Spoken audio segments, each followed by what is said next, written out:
దేవుడు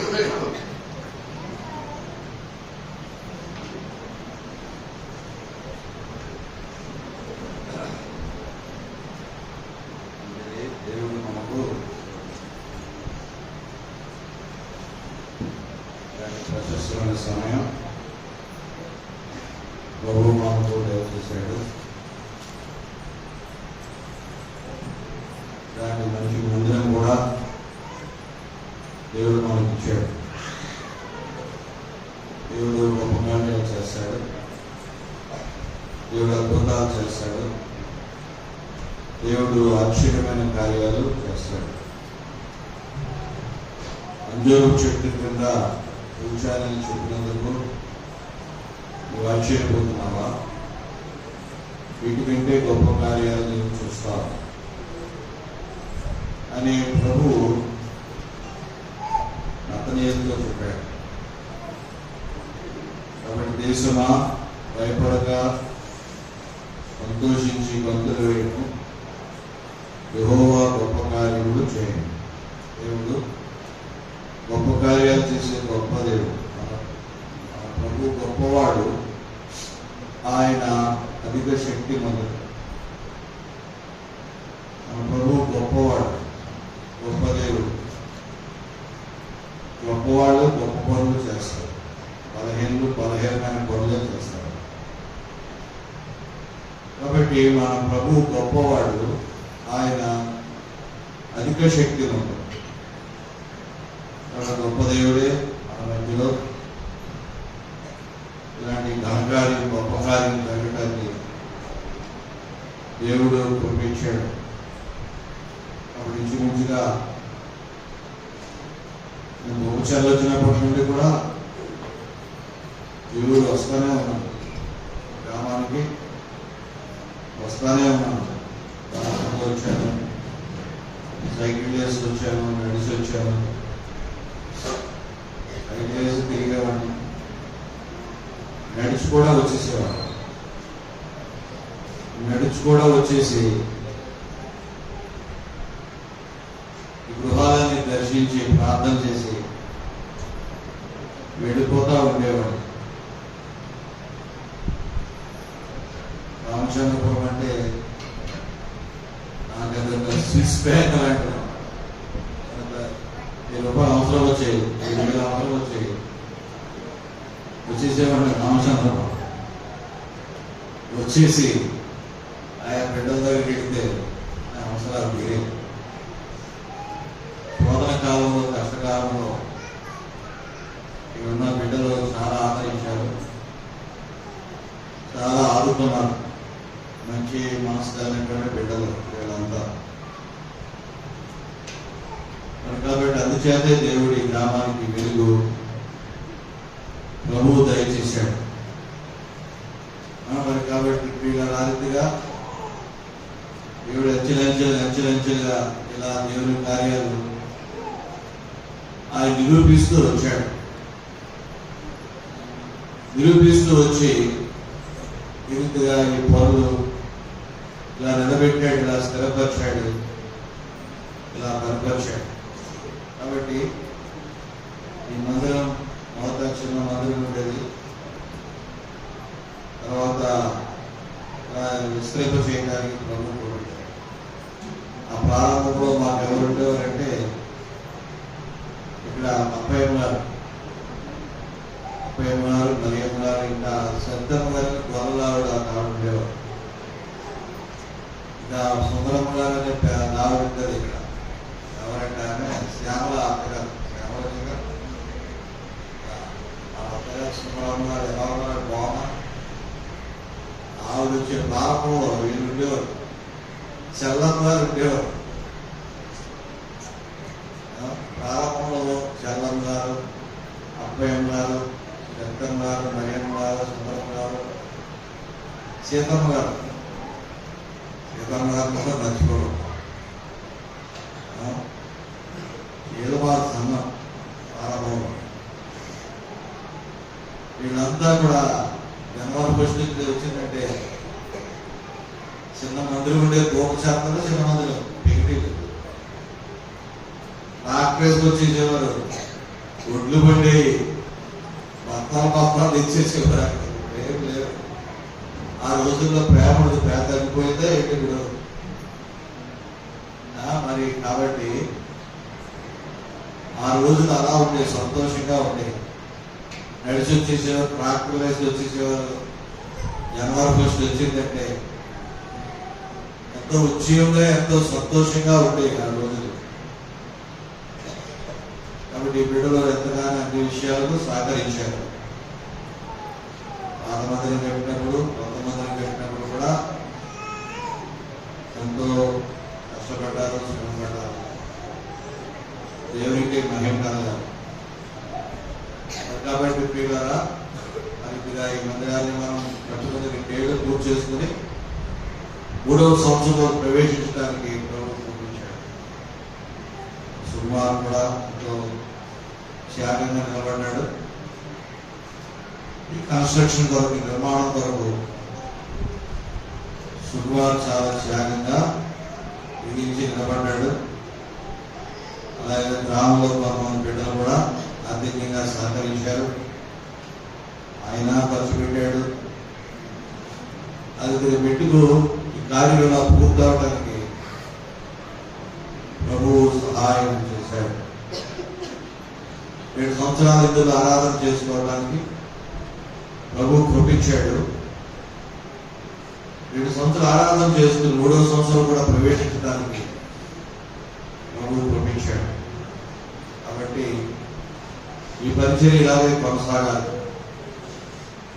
ఈ పరిచర్య అనేకులకు మేలుకరంగా ఉండాలి, అనేకులకు దీవెనకరంగా ఉండాలి, అనేకులకు ఆశీర్వాదకరంగా ఉండాలి. అరిదిగా మనం ప్రార్థించాలి. దేవుని కార్యాలకి, మనుషుల కార్యాలకి ఇలా జరగదు. మనందరినీ పోగు చేయగలరా? ఎవరైనా పోగు చేయగలరా? నేను కట్టగలను, ఎవరైనా కట్టగలరు? దేవుని కార్యాలయం దేవుడు చేశాడు. దేవుని కార్యాలను మనం గౌరవించాలి. దేవుడు పనిచేస్తున్నాడు ఇక్కడ. దేవుడు తన కార్యాలు కొనసాగింపు చేస్తున్నాడు. దేవుడు తన కార్యాలు జరిగిస్తున్నాడు. దేవుడు తన కార్యాలు జరిగిస్తున్నాడు కాబట్టి ఆ దేవునికి మనం సాపరివారంగా, తోడి పరివారంగా, జత పరివారంగా. పౌలు అంటాడు, మేము దేవుని జత పరివారం, మేము దేవుని తోటి పరివారం. దేవుడే చేస్తున్నాడు పనులు. ఆయన సాకారణంగా మనం దేవుడు మనం సాకారణ కోరాడు. దేవదూతలకి పనాపం చెప్పలేదు. దేవదూతలకి ఆత్మను రక్షించడం కానీ, మందిరాలు కట్టడం కానీ ఆ పని వాళ్ళకి అప్పగిస్తే ఎంతో ఘనంగా చేసింది. కానీ దేవదూతలకు ఆ పరిచయం అప్పగించలేదు. మరి దేవదూతలు ఎవరు అంటే రక్షణ స్వాచ్ఛ్యం పొందబో వారికి పరిచారకులు. దేవుని దగ్గర మహాదూతలు, కెరూపులు ఉన్నారు. పర్యాయం పేదలు ప్రధాన యాజకుని యొక్క దాసుని చెవిటా కొట్టాడు. దగ్గొడితే అప్పుడు ప్రభు అన్నాడు, ఏమన్నాడు చెప్పండి? పేదలు, నీ కత్తి నీ వరలో పెట్టు. కత్తి పట్టుకున్నాడు, కత్తి నశిస్తాడు. కాబట్టి నీ కత్తి నీ వరలో పెట్టు. మావాడు ఉండేవాడు, అబ్బా కత్తిల పట్టని వాడు. ఏదైనా గొడవ ఉంటే కత్తి నువ్వు పట్టుకున్నాడు. కాబట్టి కత్తి పట్టుకున్నవాడు కత్తితో నశిస్తాడు. కత్తి పట్టుకున్నవాడు దేనితో నశిస్తాడు చెప్పండి? ఆ కత్తితోనే నశిస్తాడు. కాబట్టి పేదలు, నీ కత్తి నీ వరలో పెట్టు. ఆ ప్రభు అక్కడ ఉన్నాడు కాబట్టి సరిపోయింది. అది అంత కలిపి లేకుండా అయిపోయింది. ప్రధాన యాజకుడు దాసుడు చెవి తగ్గడం అంటే మాట. ప్రధాన యాజకుడు దాసుడు, అది వేరే పేరు. ప్రధాన యాజకుడు పేరు చెవి తగ్గుంటాడే, ఆ చెవి తెగున్నాడు వేరే పేరు చెప్పరాలన్నా చెప్పండి. మలుపు కదా. ప్రధాన యాజకుడు దాసుడు పేరు ఏ పేరు? మలుపు. మలుపు యొక్క చెవి తెగనలిగాడు. తెగనలిగితే అప్పుడు ప్రభు పాలగలిగేవయ్యా ఫ్రంట్ రన్నర్స్ చదువుతున్నాను అని ముందుడు నడిపించేవాడు. కాబట్టి నువ్వు నా ముందుడు బలి చేసావా అన్నాడా ప్రభు? అనలేదు. మంచి పనులు చేస్తే మెచ్చుకుంటాడు, కాని పనులు చేస్తే గర్దిస్తాడు. పేదలు నీ కత్తి నీ వరలో పెట్టు. పర్యాయం గుంటూరులో వరమంద గారు ఉన్నప్పుడు పెద్ద ఉండేవాడు. బైబిల్లో బైబిల్ గారు బైబిల్ పెట్టుకొచ్చాడు. బైబిల్ గారు బైబిల్ పెట్టుకొచ్చి ప్రార్థనకి వెళ్తా ఉంటే కుక్కల మీద అట్లా కత్తి తీసేసాడు. అంటే బైబిల్ బ్యాగ్లో రెండు ఉన్నాయి. ఏమన్నా బైబిల్లో ఉంది, కత్తి ఉంది. ఆ కత్తి తీసేసాడు కుక్క మీదకి. అమ్మ బాబు ఈ పెద్ద కత్తి కూడా ఉందా అన్నమాట. మరి కాబట్టి కత్తులు కట్టడాలు పక్కన అడిగి దగ్గర నుంచి అయినా ఇంతవరకు ఏదో తెలుగులో తెలియదు కత్తి దిగేవాడు. ఇంతవరకు ఏదో పనులు సాధారణ పనులు చేసేవాడు. కాబట్టి కత్తులు కట్టడాలన్నీ కూడా పక్కన పడేసి దేవుడు గొప్పగా రావాలి. కత్తి పడుతున్నాడు, కత్తి నచ్చేసాడు. నీ కత్తి నీ వాళ్ళలో పెట్టు. ఈనాటి నా తండ్రిని వేడుకున్నానంటే 12 వ్యూహాల కంటే ఎక్కువ సైన్యం వచ్చి వీళ్ళందరినీ శిక్షించి తగలబెడుతుంది. బలహీనుడా, నా తండ్రిని వేడుకుంటుంటే కొన్ని లక్షల దూతలు వస్తాయి.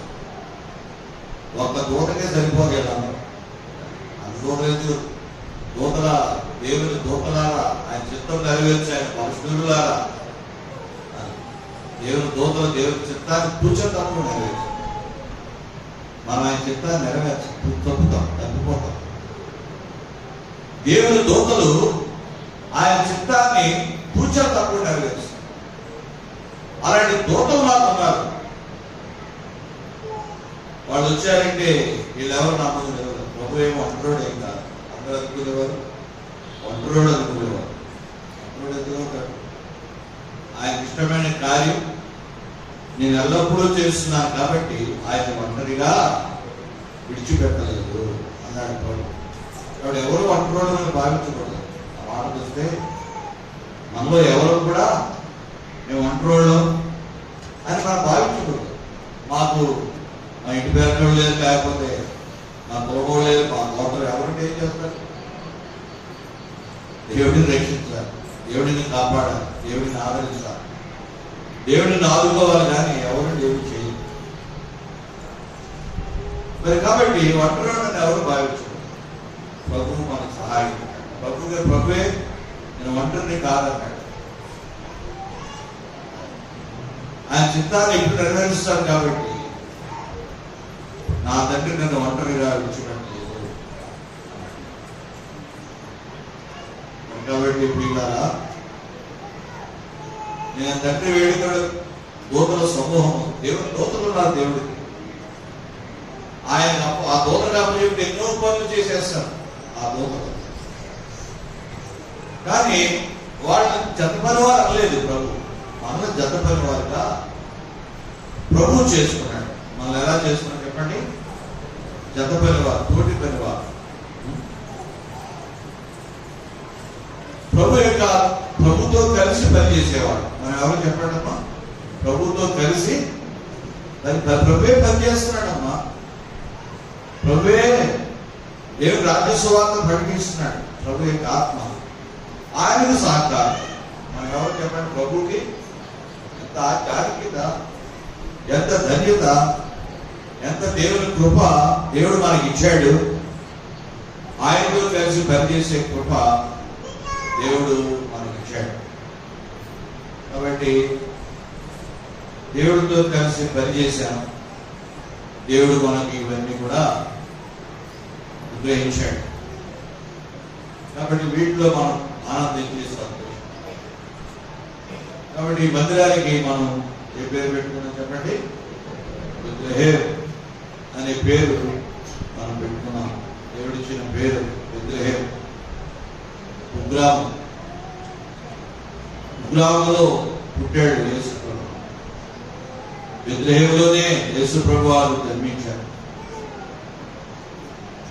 కాబట్టి యేసుక్రీస్తు ప్రభు వారు బెత్లెహేములో పుట్టారు. బెత్లెహేము అంటే రొట్టెల తొట్టె, సమృద్ధి గల ప్రాంతం అర్థం. రొట్టెల తొట్టె అని అర్థం. బెత్లెహేము అంటే సమృద్ధి కలిగినటువంటి స్థలం. కాబట్టి ఇక్కడ సమృద్ధి ఉంటుంది. కాబట్టి దేవుడిచ్చే సమృద్ధి బెత్లెహేములో మరి ఉంటుంది. కాబట్టి ఈ బెత్లెహేము గురించి కొన్ని మాటలు మీకు తెలియపరచాలని నేను ఆశిస్తున్నాను. దయతో చూడండి. బెత్లెహేము గురించి మనం బెత్లెహేము వాతావరణంలో మనం కొంతసేపు గడుపుతున్నాం.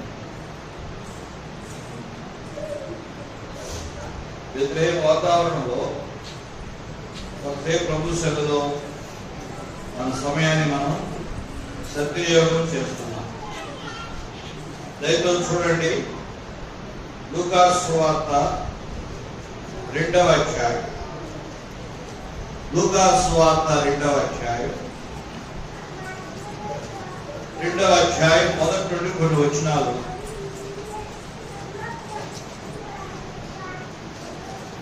మొదటి నుండి కొన్ని వచనాలు మనం ఉత్తరకు వచ్చిన రీతిగా రాస్తాం. ఆ దినములలో సర్వలోకమునకు ప్రజా సంఖ్య వ్రాయవలని కైసర్ ఐగుప్తుల ఆజ్ఞ ఆజ్ఞ.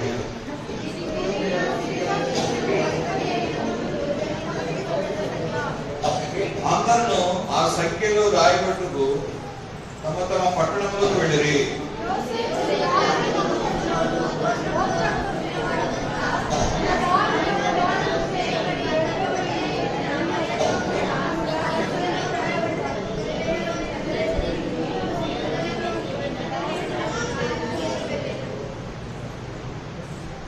వారు అక్కడ ఉన్నప్పుడు ఆమె ప్రస్తుత దినములు నిండిన కనుక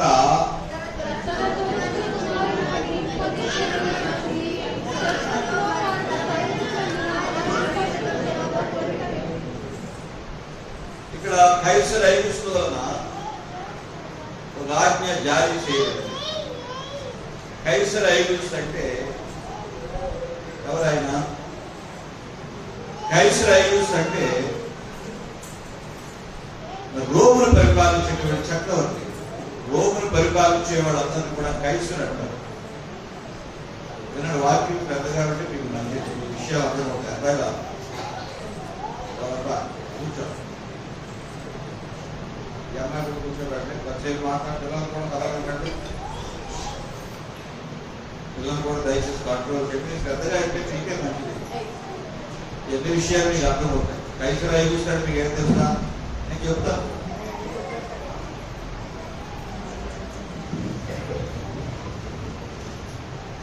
నేను కొంచెంసేపు పెద్దగా ఉంటే విషయాలు మీకు కూడా అర్థం అవ్వాలి కదా. కొంచెం సేపు శ్రద్ధగా ఉంటే మీకు కొన్ని విషయాలు చెప్తారుగా ముగిస్తాను. నీకేమీ చిరాకు తెప్పించడం, ఎంతసేపు ఏంటనే పరిస్థితి ఆనందం, తప్పు సమయంలో తీర్చడానికి నేను ప్రయత్నం చేస్తాను. మీకు కొంతసేపు శ్రద్ధగా ఉండాలి. వినండి. ఆ దినంలో కైసర్ ఐగుప్తునకు, ఆ దినంలో సర్వలోకమునకు ప్రజా సంఖ్య రాయవలని కైసర్ ఐగుప్తులో ఆజ్ఞ ఆయను. ఇది కురేలియా సిరియా దేశములకు అధిపతి అయినప్పుడు జరిగిన మొదటి ప్రజా సంఖ్య. కైసర్ ఐగుప్తు అంటే రోమును పరిపాలించే వాళ్ళని కైసర్లు అంటారు. రోమును పరిపాలించే వాళ్ళు ఏమంటారు చెప్పండి?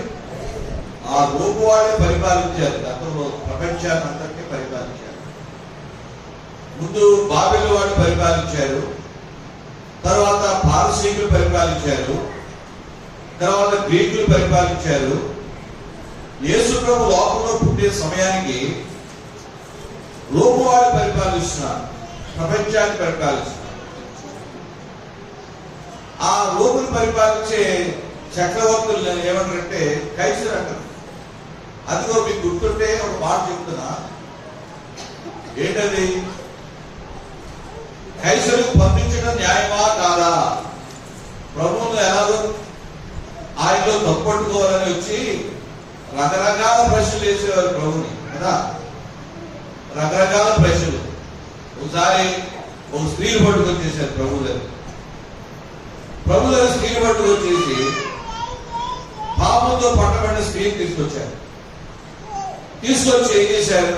మొదలుగా ఈ స్త్రీ పాపం చేస్తుండగా పట్టబడింది, ఇట్లాంటి వాళ్ళు రాజును చంపాలని ధర్మశాస్త్రం చెప్తుంది.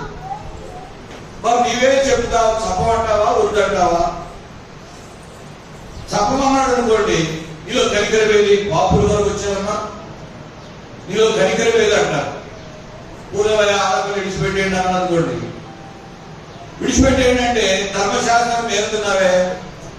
మరి ధర్మశాస్త్రం పైన దులే గారి పైన వచ్చినవి ధర్మశాస్త్రం పైన రాలేదా? ఇట్లాంటి వాళ్ళు రావడం చంపాలని ధర్మశాస్త్రం చెప్పట్లేదా? చంపొద్దంటే ధర్మశాస్త్రం చేస్తున్నావు అంటారు, చంపేయమంటే కలిగే మీద అంటారు. ఎలా ఆయన్ని తిప్పబెట్టి తప్పట్టుకోవాలి? ఆయన ఎప్పుడు తప్పులు పడతాను చూస్తారు.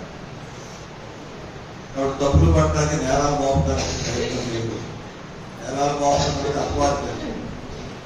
ఎంతసేపు నేరాలు మోపుతారు, ఎంతసేపు తప్పులు పట్టుకోవడం చూస్తారు. కాబట్టి నేరాలు లేని వార్త పుట్టించకూడదు. వాక్యం సెలవు ఇస్తుంది. వాక్యం ఏం సెలవు ఇస్తుంది చెప్పండి?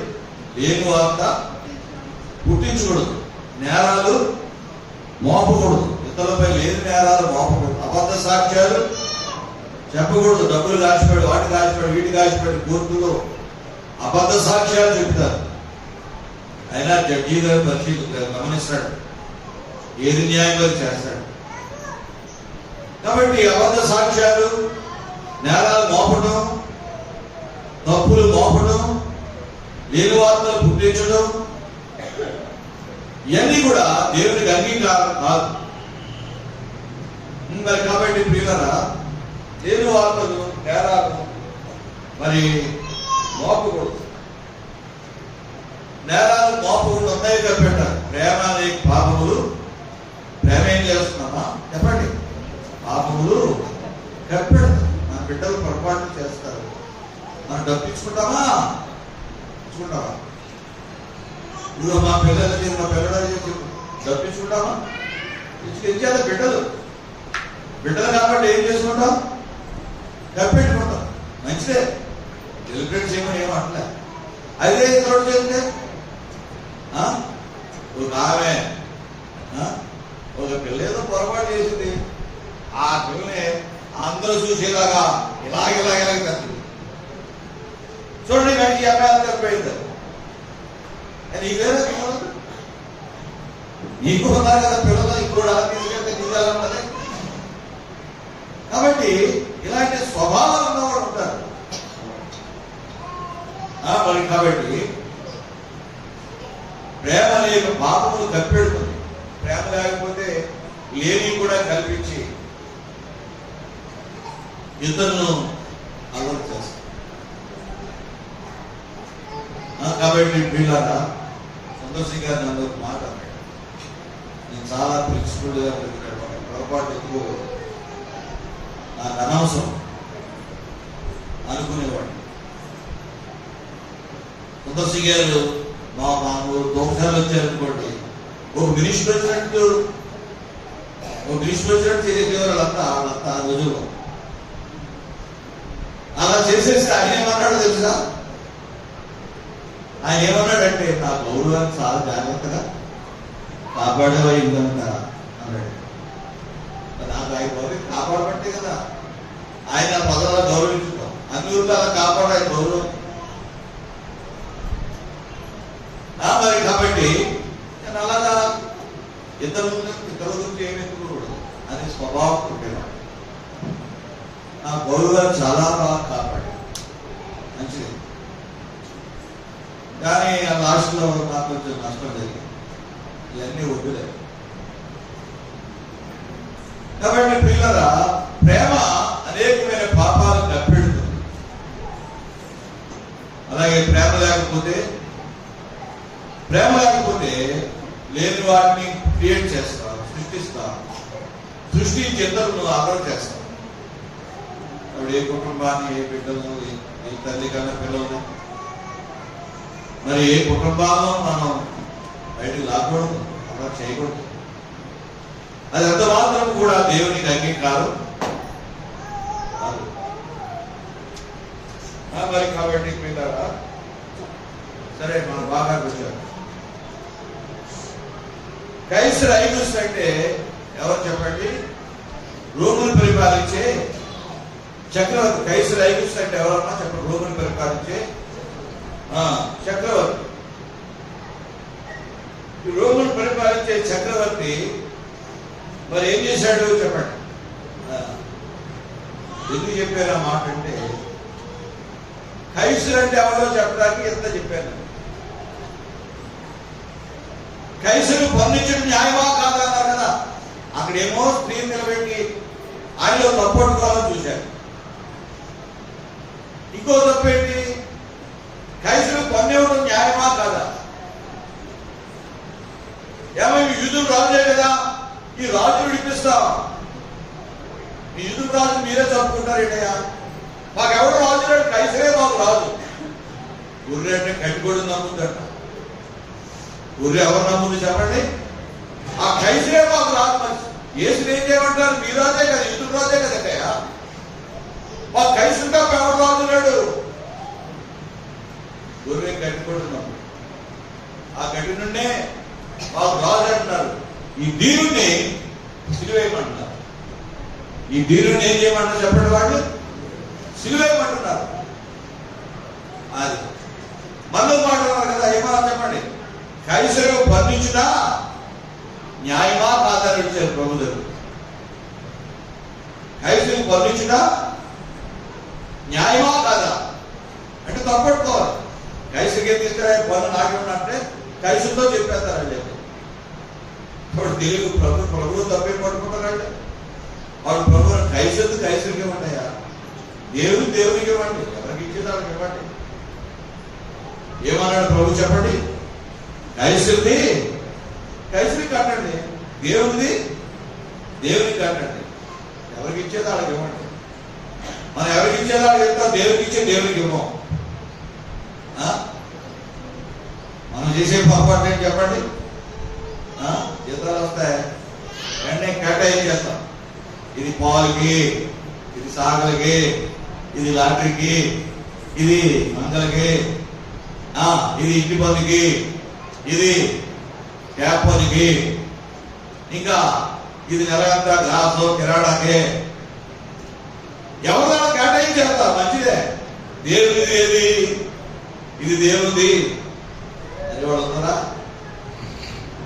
కాబట్టి కైసరికి ఇవ్వడాయా, దేవునికి ఇవ్వండి ప్రభు చెప్పాడు. కాబట్టి ఆయనలో తప్పట్టుకోవాలని వాళ్ళు కోరేవారు. అంటే కైసరు అంటే ఎవడని చెప్తున్నాను. వాడు కైసరు అంటే, కైసరు గురించి బైబిల్లో కూడా ఉంది కదా, తెలుసు కదా మీకు. కాబట్టి కైసరే సర్వలోకానికి సర్వలోకానికి అన్నది ఇక్కడ చూసారా? ఇక్కడేం మనం చెప్పండి అమ్మా, సర్వలోకములకు అంటే సర్వలోకానికి వాడు పరిపాలించండి కదా. ఎవరు చెప్పండి అతను చెప్పండి? కైసరు అవుగుస్తు కదా. అంటే రోమును పరిపాలించే చక్రవర్తులను కైసరు అంటారు. సర్వలోకానికి ప్రజా సంఖ్య రాయాలంటే సర్వలోకంలో కంట్రోల్లో ఉన్నట్టు ఇక్కడ మనకు అర్థమవుతుంది కదా. మరి కాబట్టి అందరూ వాళ్ళ పేరు రాయించుకోవడానికి ఎవరు ఉండాలి వెళ్ళిపోతున్నారు. ప్రజా సంఖ్యలో రాయబడకపోతే రేపు రేషన్ కట్టరు, లేకపోతే పథకాలు కట్టవు. పథకాలు వస్తారు కొన్నిసార్లు, కైసరు పథకాలు వస్తారు. ఆ పథకాలు కట్టవుతాయేమో, వచ్చేది పోతేమో, ప్రజా సంఖ్యలో రాయబడాలి కదా అని ఎవరి దాకా వెళ్తారు కదా. అలాగే ఇక్కడ యేసు ప్రభు కూడా ప్రజా సంఖ్యలో రాయబడ్డాడండి. జనాభా లెక్కలో ప్రభు పేరు రాయబడింది. ఇక్కడ చూడండి, రైతులు చూడండి, 3వ వచనం చదవండి అందరూ. ఆ సంఖ్యలో రాయబట్టుకు తమ తమ పట్టణములకు వెళ్ళిరి. యోసేపు దావీదు వంశంలోను గోత్రంలో పుట్టినవాడు కనుక తనకు భార్యగా ప్రదానం చేయబడిన గర్భవతి అయిన మరియతో కూడా ఆ సంఖ్యలో రాయబట్టుకు గలిలయలో నజరేతు పట్టణం నుండి యూదయలోని బెత్లెహేము అనే దావీదు ఊరికి. నజరేతు నుండి ఎక్కడికి వెళ్ళాడు చెప్పండి అమ్మా? బెత్లెహేముకి వెళ్ళాడు. ఇక్కడ యోసేపు మరియా, యోసేపు దావీదు వంశంలో గోత్రంలో పుట్టినవాడిన తనకు భార్యగా ప్రదానం చేయబడి గర్భవతి ఏంటి ఇంటిన మరియతో కూడా ఆ సంఖ్యలో రాయబడి గలిలయలోని నజరేతును పట్నంలోని యూదయలోని బెత్లెహేము అంటున్నా దావీదు వారి ఊరికి వెళ్ళాను. బెత్లెహేము అంటున్న ఊరికి. కాబట్టి ఇక్కడ యేసుక్రీస్తు ప్రభు కూడా ఆ మొదటి ప్రజా సంఖ్యలో ఆయన రాయబడ్డాడు. కాబట్టి యేసు ప్రభు బెత్లెహేములో పుట్టాడు. ఇక్కడ మనం చూస్తున్న భాగం ఏంటి చెప్పండి? యేసు ప్రభు ఎక్కడ పుట్టాడు చెప్పండి? ఆ బెత్లెహేములో పుట్టాడు. అందుకే బెత్లెహేము గురించి ఒక మాట ఉందండి. ఏ మాట ఉందంటే దయతో చూడండి, మత్తయి సువార్త చూడండి.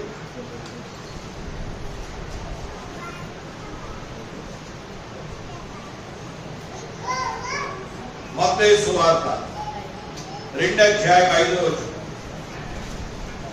2:5. అందుకు వాడు యూదయ దేశం బెత్లెహేమా, నీవు యూదా ప్రధానుల్లో ఎంత మాత్రం అల్పమైన దానవు కావు.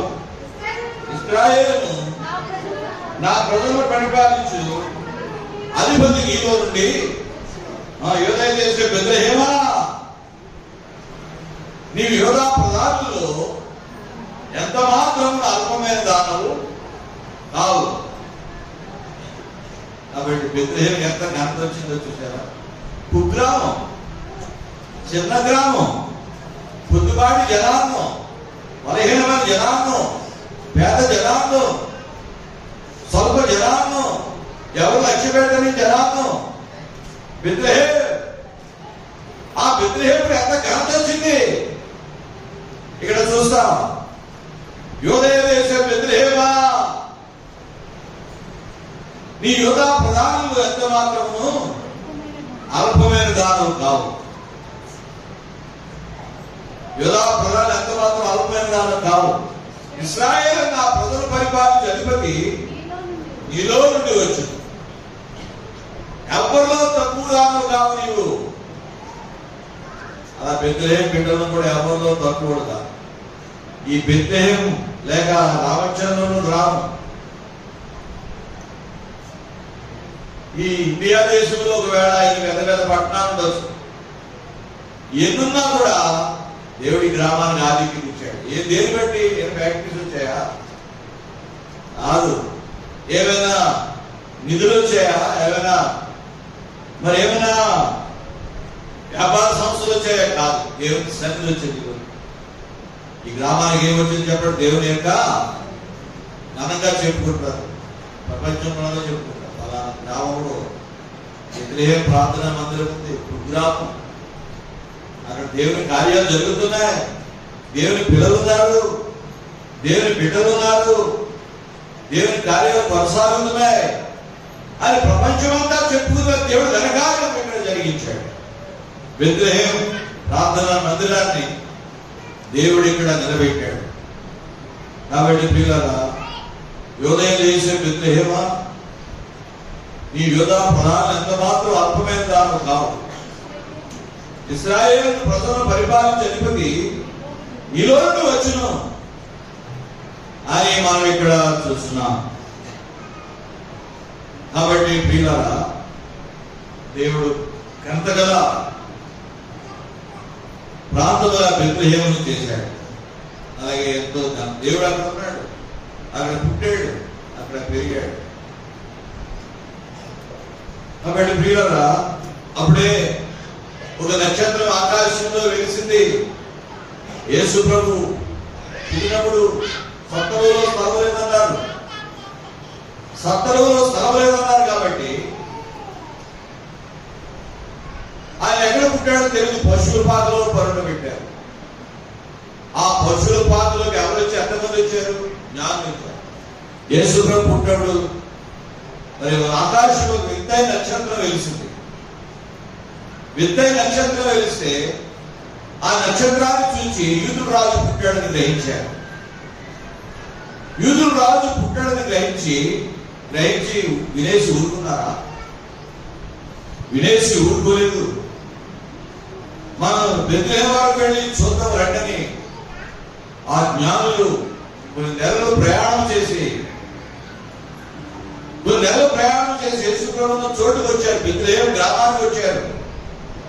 ఆ పశువుల పాకలో యేసు ప్రభు ఉంటే ఆ పశువుల పాకలోకి జ్ఞానం లేదు. కాబట్టి ప్రియులారా, ప్రభు ఎక్కడ ఉంటే అక్కడ దేవుని సన్నిధి ఉంటుంది. అక్కడ సంతోషం. ప్రభు లేని మందిరాలు అక్కర్లే, ప్రభు లేని స్థలాలు అక్కర్లే. ప్రభు మెచ్చనటువంటి కార్యాలు జరుగుతున్నాయి భూమి మీద. ప్రభు అంగీకరించినటువంటి కార్యాలతో జరుగుతున్నాయి భూమి మీద. వాటి వల్ల మేలు లేదు, వాటి వల్ల ఉపయోగం లేదు. కాబట్టి ఇక్కడ పశువుల పాకలో ప్రభు ఉన్నాడు. పశువుల పాకలో ప్రభు ఉన్నాడు. కాబట్టి ఆ పాకలోకి జ్ఞానులు వచ్చారు. దాచిన జ్ఞానులు రాజుల రాజా నీవే అనుచు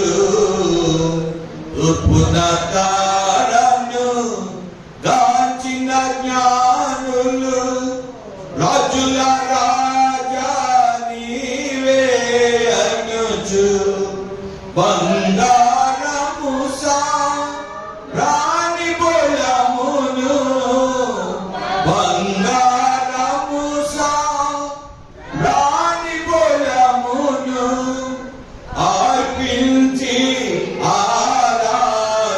ఆరాధించిరిగా జై జై జై జై రాజుల రాజా జై జై జై జై రాజుల రాజా.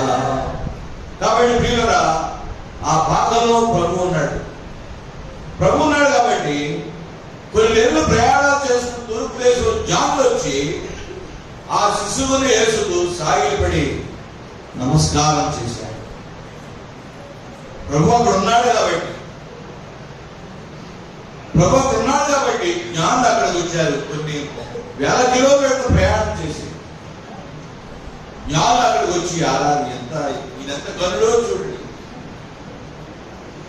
గనుడో చూడండి, ఆ శిశువున యేసు, బాలుడైన యేసు ఎంత గనుడో చూడండి.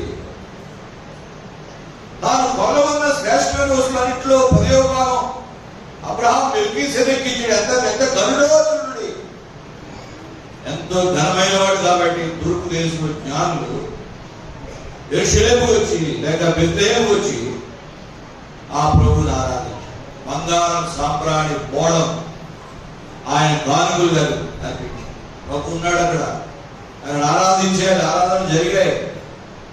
అక్కడ ఘనత మహిమ ప్రభావం ప్రభుకే చెల్లింది.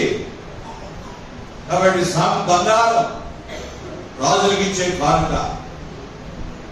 కాబట్టి బంగారాన్ని రాజులకి ఇచ్చే కానుకని మా రాజు నాయనా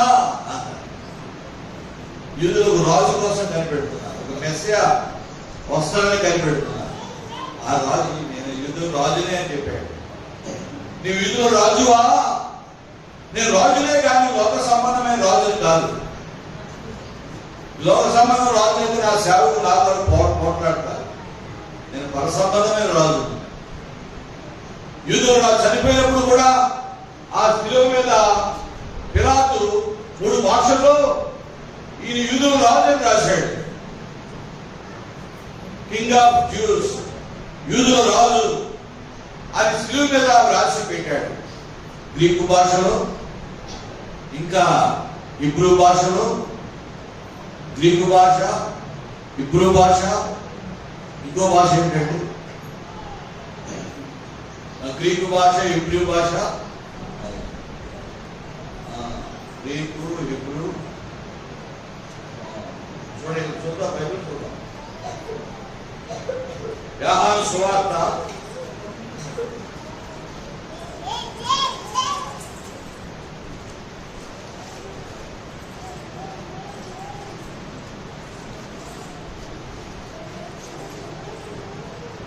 రోమా భాష 19వ అధ్యాయం 20వ వచనం. యేసు సిలువేయబడిన స్థలము పట్టణంలో సమీపమైనను అది హెబ్రీ, హెల్లెనీ, రోమాయి భాషలలో రాయబడిన కనుక యూదులు అనేకులు వారు దాన్ని చదివిరి. యేసు సిలువేయబడిన సిలువ ఈ యూదులు రాజు అని రాశాడు కదండి. ఎన్ని భాషల్లో ఉందమ్మా చెప్పండి, ఇప్పుడు చెప్పండి. హెబ్రీ, గ్రీకు, రోమా. మీ బైబిల్లో హెల్లెనీ ఉంది, మా బైబిల్లో హెల్లెనీ ఉంది, రిఫరెన్స్ బైబిల్. వీళ్ళంతా కరెక్ట్ అంటే కరెక్ట్ అంటే హెల్లెనీలంతా గ్రీకులే. కాబట్టి హెబ్రీ, గ్రీకు, రోమాయి భాషల్లో 3 భాషల్లో రాజు అని రాయబడి. కాబట్టి ఆయన యూదుల రాజు, విసర్జించబడిన రాజు, తృణీకరించబడిన రాజు, ఎవరికి అక్కర్లేని రాజు. మాకుంది ఎవరు కావాలి? కైసరు బాబు రాజు, కైసరే బాబు రాజు, ఇంకెవరు రాజు లేడు అని యూదులు కోరుకున్నారు.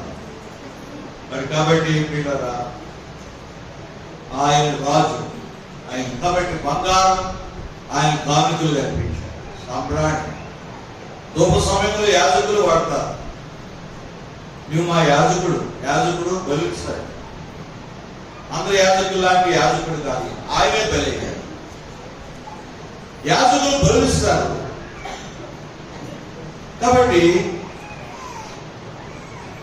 ముందు తమ కొరకు బలిస్తాడు, తర్వాత ప్రజల యొక్క దోషాల కొరకు బలిస్తాడు. ముందు తమ కొరకు, తర్వాత ప్రజల యొక్క అజ్ఞానకృతాల కొరకు వాళ్ళు బలిస్తారు. ఇక్కడ చూడండి, హెబ్రీ పత్రిక చూడండి.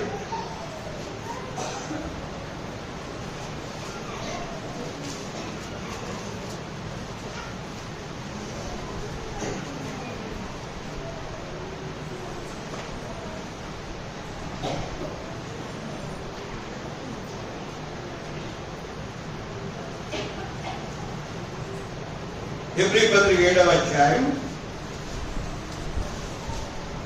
27 చదవండి. ఎవరైనా గట్టిగా.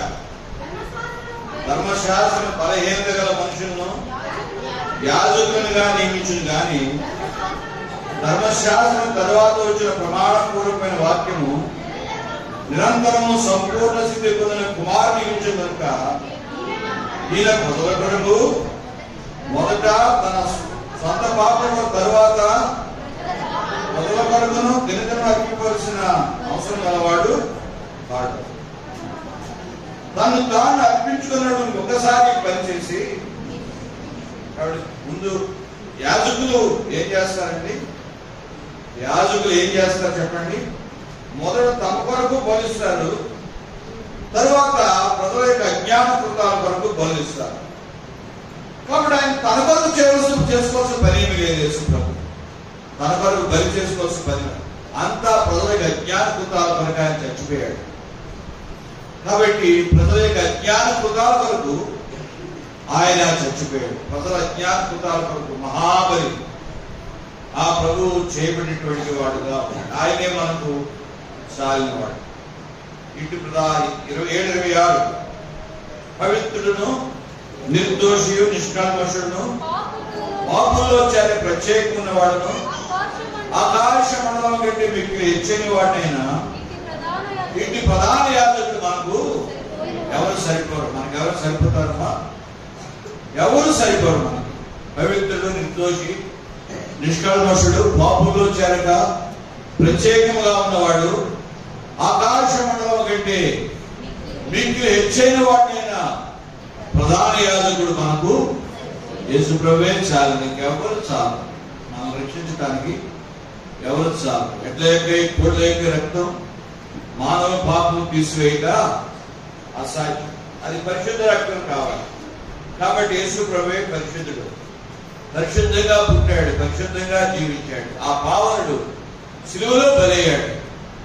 కాబట్టి ఇక బలు అర్పణ మనకు అక్కర్లేదు. ఇప్పుడు ఇంకా ఆ గుడి దగ్గర ఈ గుడి దగ్గరికి మేకపోతలు పోస్తారు, కోడులు మంచి పుంజుల మేపు ఒక దెబ్బతో కొడతారు, దాని నుండి తింటారు. మరి కాబట్టి ఈ బలు ఇంకా అక్కర్లేదండి. కొన్ని ముక్కులు ఉన్నాయండి మాకు. ఏమయ్యా ప్రభు నమ్ముకోవాలి, ప్రభు మంచివాడేనండి, ప్రభు మార్గాలు మంచియేనండి, మరి రావచ్చు కదండి అంటే కొన్ని ముక్కులు ఉన్నాయండి మాకు. ఆ గుడికి వెళ్ళాలి, ఈ గుడికి వెళ్ళాలి, అక్కడిక్కడ ఏడలేమని ఏడపోతుంది ఇవ్వాలి. ఆ ముక్కులు తీరాక చూద్దామండి. నా ఏ ముక్కులు అక్కర్లేదు బాబు, యేసు ప్రభు మన వరకు బలయ్యాడు, ఇంకా నువ్వు ఏ పనులు ఇవ్వాల్సిన పని లేదంటే వాళ్ళు ఎవరు అవి తీరిపోయే వస్తాం. కాబట్టి అజ్ఞాన కార్యాలు మొదలైక అజ్ఞాన పొందలని జ్ఞానమైన పొందు. కాబట్టి ఈ అజ్ఞానందరి కొరకు యేసు ప్రభు శిలువలో బలైపోయి యాజకుడని ఆ తూర్పు దేశపు జ్ఞానులు మరియు గ్రహించి ఆయన సాంబ్రాణి కానుకలుగా సమర్పి గొప్ప సమయంలో యాజకులు సాంబ్రాణి వాడతారు. అంటే సాంబ్రాణి అంటే మా యాజకుడు అని అర్థం. బోళం తూర్పున తారను గాల్చిన జ్ఞానులు రాజుల రాజా నీవే యనుచు. తూర్పున తారను గాల్చిన జ్ఞానులు రాజుల రాజా నీవే యనుచు.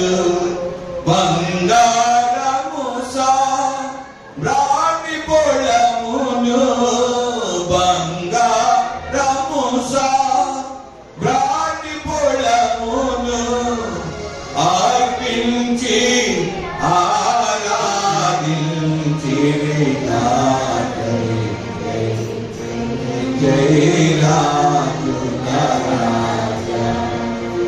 కాబట్టి పిల్లరా సాంబ్రాణి బోళం చనిపోయిన రాస్తారు. నువ్వు మా యాజకుడు మాకు విజ్ఞాపన చేసేవాడు, మాకు ప్రార్థించే మాకు బలిపశువు నీవు. బోళం మాకు ప్రార్థించేవాడు. సుగంధ వ్యాధులతో పరిమళ క్రియలతో ఆ యొక్క యేసు దేహాన్ని ఎంతో గౌరవంగా సమాధి చేశారు. గౌరవమైన సమాధి కోరుకుంటారు. ప్రజలు ఏం కోరుకుంటారు? గౌరవమైన పుట్టుక, గౌరవమైన సమాధి ప్రజలు కోరుకుంటారు.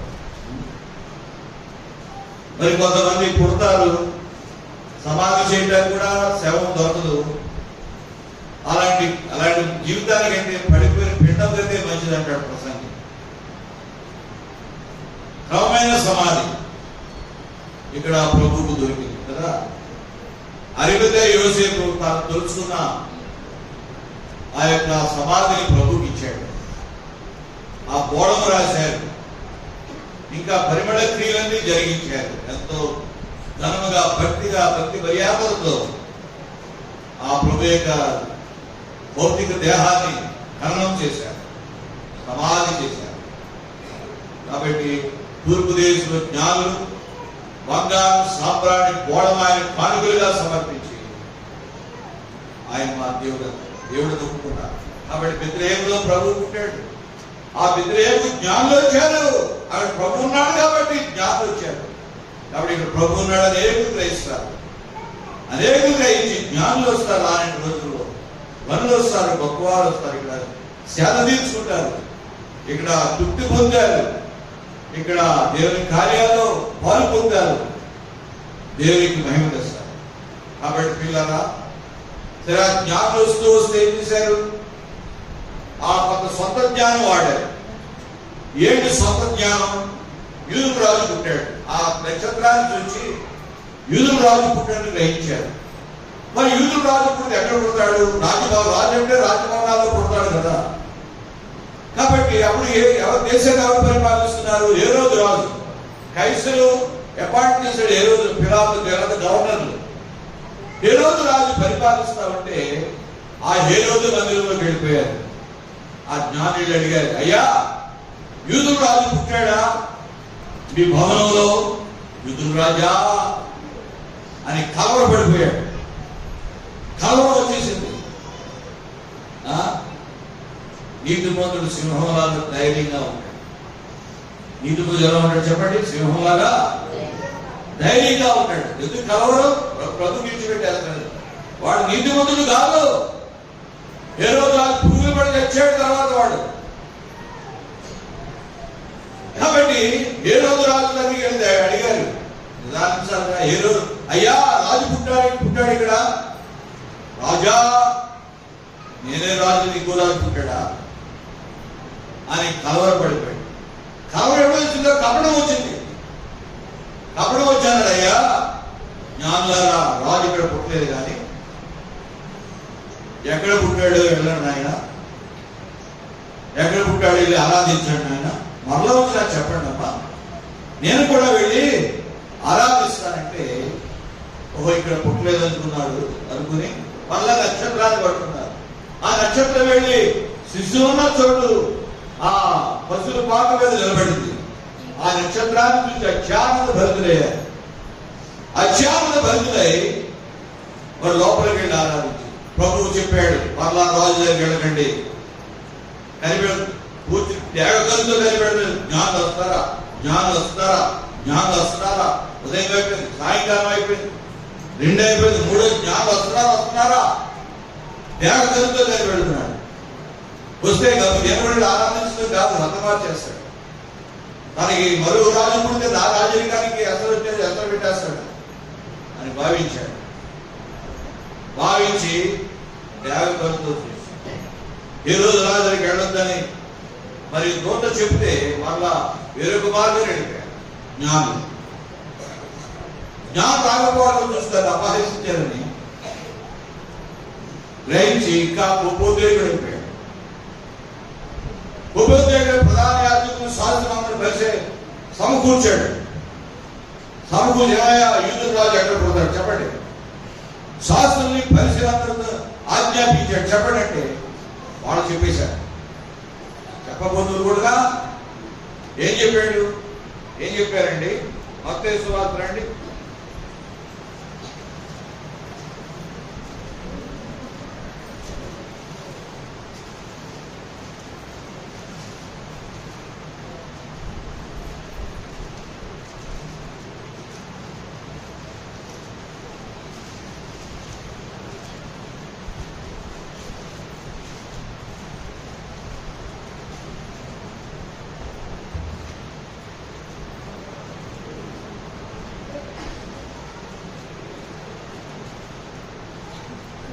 మత్తయి సువార్త రండి.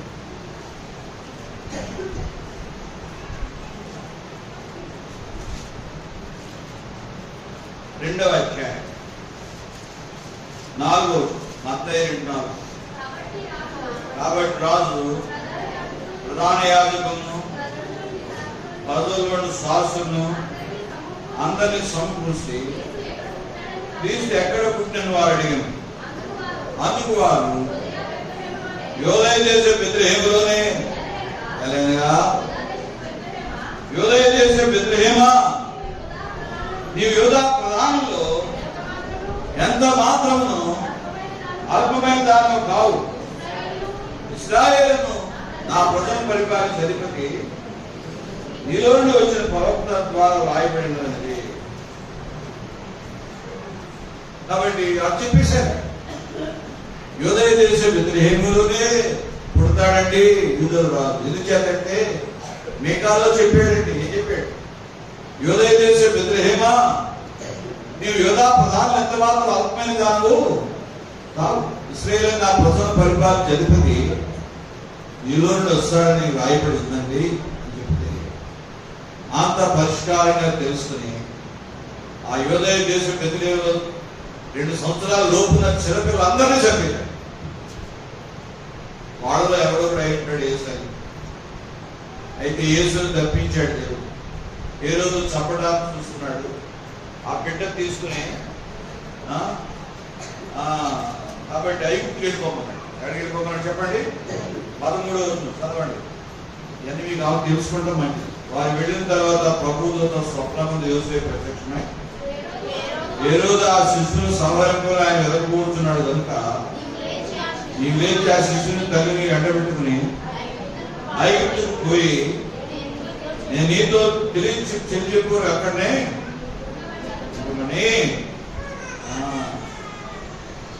నేను చెప్పువారు ఐగుప్తులో ఉన్నాను. ఐగుప్తులో నా కుమారుని పిలిచాను. ఆయన రాయబడిన ప్రకారం ఏ రోజు చచ్చిన తర్వాత నా కుమారుడు ఐగుప్తులో పిలిచాను మాట నెరవేరినట్టు మరలా యోదయ దేశానికి వచ్చాడు. అప్పుడు ఐగుప్తు పెట్టాడు. ప్రభు దగ్గర సాతాడు అప్పచెప్పలే ప్రభుని. ప్రభు చనిపోవడానికి వచ్చింది అప్పుడు కాదు. ప్రభు చనిపోవడానికే వచ్చాడు. ఏ రోజు చేతులున్నా కాదు. ఏ రోజు చేతులు కాదు. పక్కవారికి వచ్చిన తర్వాత తింటే పొట్టు రుచిగా ఉంటుంది కదా. పక్కవారికి వచ్చిన తర్వాత పొట్టు తిన్నామనుకోండి సాటిస్ఫాక్షన్ గా ఉంటుంది. అది తృప్తిగా ఉంటుంది. పచ్చిది కోసు తింటే అదేం రుచిగా ఉన్నది. అలాగే మన ప్రభు పక్వానికి వచ్చినటువంటి ఫలము లాంటాడు.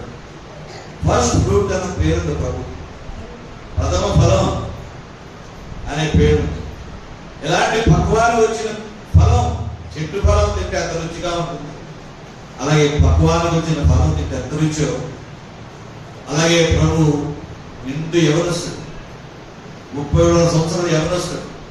ఏ పాపం లేని ఎవరొస్తాడు. పవిత్రమైన రక్తముతో ఉన్నవాడు. పరిశుద్ధమైన రక్తముతో ఉన్నవాడు. విలువైన రక్తముతో ఉన్నవాడు. కాబట్టి ఆ రక్తం ఏ రోజుకైనా సరే రక్తహీనత రక్తం ఎక్కిస్తే ఎవరైనా బాగుపడిపోతాడు. అలా శక్తిగా రక్తం కలిగినటువంటి వాడు ఆ ప్రభు నిండి యవ్వన ప్రాయంలో చనిపోవడం దేవుని చెంది. సిలువెక్కడో దేవుని చెంది. కానీ ఏ రోజు చేతిలో కాదు. ఏ రోజు చేతిలో కాదు. ఏ రోజు బంధం లేదు. నీవు భయపడే మనుషుల చేతికి నిన్ను అప్పగించను. నిన్ను వెలుగుతాను, నన్ను వెలుగుతాను. ఎక్కడ వెలుగుతారు. నీవు భయపడే మనుషుల చేతికి నేను నిన్ను అప్పగించను అంటాడు దేవుడు. కాబట్టి ప్రియులారా ప్రభువును అప్పగించలేదు ఎవరికి. ఏ రోజు రాజుకు ప్రభువును అప్పగించలేదు. ఇక్కడ ఆ జ్ఞానం రాకపోవడం చూసి ఏం చేశాడు. యోదయ బెత్లెహేములో చిన్నపిల్లలందరినీ చంపేశాడు. ప్రభు కోసం వాడు చచ్చిపోయాడు. ఆ చిన్నపిల్లలు ఎవరి కోసం చచ్చిపోయారో చెప్పండి. ప్రభు కోసం కదా. బెత్లెహేములో పిల్లలు అర్థాలు అయిపోయారు. అలాగే మా బెత్లెహేము నుండి కూడా ప్రభు కోసం ప్రాణం ఇచ్చే వ్యక్తి గల ఎవరు వస్తారు. అది ఒక ఆయన అంటున్నాడు, హైదరాబాద్ వెళ్ళాను ఒకసారి మీటింగ్లు పెడితే అంటున్నాడు, నేను అర్థసాక్షి అయిపోవాలండి. నా ఆశ ఏంటి నేను ప్రభుత్వం అర్థసాక్షి అయిపోవాలి. ప్రార్థన చేయండి. అలాంటి భావన నాకు రావాలి. ఈ మధ్య అర్థసాక్షి ఎవరయ్యారు చెప్పండి. ఎవరమ్మా చెప్పండి. ప్రవీణ్ పగడాల కదా. ప్రభు కొరకు అర్థసాక్షి అయిపోయాడు. అన్ని డిబేట్లో పాల్గొనేవాడు. మరి క్రైస్తవులకు వ్యతిరేకంగా బిల్లు పెట్టారు సుప్రీంకోర్టులో. ఆ బిల్లుకి వ్యతిరేకంగా తాను బిల్లు వేశాడు. తానే వాదించడానికి రెడీ అవుతున్నాడు. తను లాయర్ని పెట్టుకోలేదు. తాను ఎవరు లాయర్ని పెట్టుకోలేదు. తాను స్వతంత్రంగా వెళ్ళి వాదించుకోవడానికి మరి సిద్ధపడిపోయాడు. అతను వచ్చాడంటే ఆ కేసు నెగ్గిపోతుంది. మనకు అవమానం వచ్చారు. అది ప్లాన్ చేశారని ఒక వినికిడి ఉంది లోకములో. కాబట్టి ప్రభు కూడా అంతసాక్షి అయిపోయాడు, ప్రారంభించేశాడు. ప్రభువును ప్రేమించాడు, ప్రభువును ప్రకటించాడు, ప్రభువు ప్రారంభించాడు. అలాగే గ్రామం స్టేమ్స్ ఉన్నాడు కదా, గ్రామం స్టేమ్స్ ఒరిస్సాలో చంపేశారు, మతోన్మాదులు చంపేశారు. కుష్ఠరోగుల మధ్యలో పరిచయం చేసుకోవడానికి ఆస్ట్రేలియాలో వచ్చిన మిషనరీ, ఆస్ట్రేలియాలో వచ్చాడు మిషనరీ. కుష్ఠోడి మధ్యలో వాళ్ళ కుష్ఠోడి పక్కన కూర్చుంటామా మనం? కుష్ఠోడిని మనం దరిచేస్తామా? బ్రతులంతా కుష్ఠోడి మధ్యలోనే వాళ్ళ కుష్ఠులు కడగటం. అయ్యా ఎందుకు మాకు ఎంత సాగులు చేస్తాం మీరంటే, దేవుడు మాలో ఇచ్చిన ప్రేమ, అందుకంటే ఏం చెప్పలేదు అన్నాడు. కుష్ఠోడు భార్య బిడ్డలతో ఉండి అక్కడ కుష్ఠోడికి హాస్పిటల్స్ కట్టి వాళ్ళు చాకరీ చేస్తూ ఇండియా దేశానికి మేలు చేస్తున్నారా, కీడు చేస్తున్నారా? రాత్రి ఒక చోటకి సువార్త వరకు వెళితే మరి ఆ వ్యాన్లో తండ్రి, ఇద్దరు బిడ్డలు ఆ వ్యాన్లో పడుకునుంటే పెట్రోల్ వేసి వ్యాన్ తగలబెట్టేశారు. తండ్రి, ఇద్దరు బిడ్డలు చచ్చిపోయారు. కాబట్టి చచ్చిపోతూ కూడా lord forgive them, they do not what they have done. తండ్రి దాన్ని క్షమించు, వాళ్ళకి ఏం చేస్తున్నారు, వాళ్ళకి దీనికి హతసాక్షి అయిపోయారు. అలాగే అనేకులు హతసాక్షులు అయిపోయారు. రోమా చక్రవర్తి కైసరు ఉన్నాడు కదా, హీరో చక్రవర్తితో పేరు. ఊడు తగలబడుతుంటే పిడులు వాయించుకుని ఉన్నాడు వాడు ఇంట్లో కూర్చొని. ఊడు తగలబడుతున్న మనం ఏం చేస్తాం? పరిగెత్తికెళ్తాం, బిందులు పట్టుకెళ్ళి నీళ్ళు తెచ్చి ఆరుపుతాం, బిందులు పట్టుకెళ్ళి నీళ్ళు తెచ్చి ఆరుపుతా ఉంటాం. ఊళ్ళు తగలబడుతుంది. వాడు ఏం చేసేవాడు? హీరో చక్రవర్తి లోపల చూసి పిడులు వాయించుకునేవాడట. మరి కాబట్టి అతిగా వాడి పెట్టందున స్టేడియంలు కట్టి, స్టేడియం ఆటలాడుకునే స్థలాలు ఎంత విశాలంగా ఉంటాయి. ఆ విశాలమైన స్థలంలో సింహాలు పెట్టి క్రైస్తవులు విడిచిపెట్టేసేవాడు, క్రైస్తవులు పెట్టి సింహాలు విడిచిపెట్టేసేవాడు. సింహాలు ఎముకలు కూడా పీకి పొడుచుంటాయి. కాబట్టి అతిగా అనేకులు ప్రభు కోసం అసాక్షులే, ప్రాణాలు లెక్క చేయలేదు. మా ప్రభు మా కొరకు ప్రారంభించాడు, సిలువలో బలేడు. మా ప్రాణాలు మాకు ఎంత మాత్రం ప్రియమైనవి కావు. బహుళ చక్కని మాట చూపిస్తారు చూడండి. అపోస్తల కార్యములు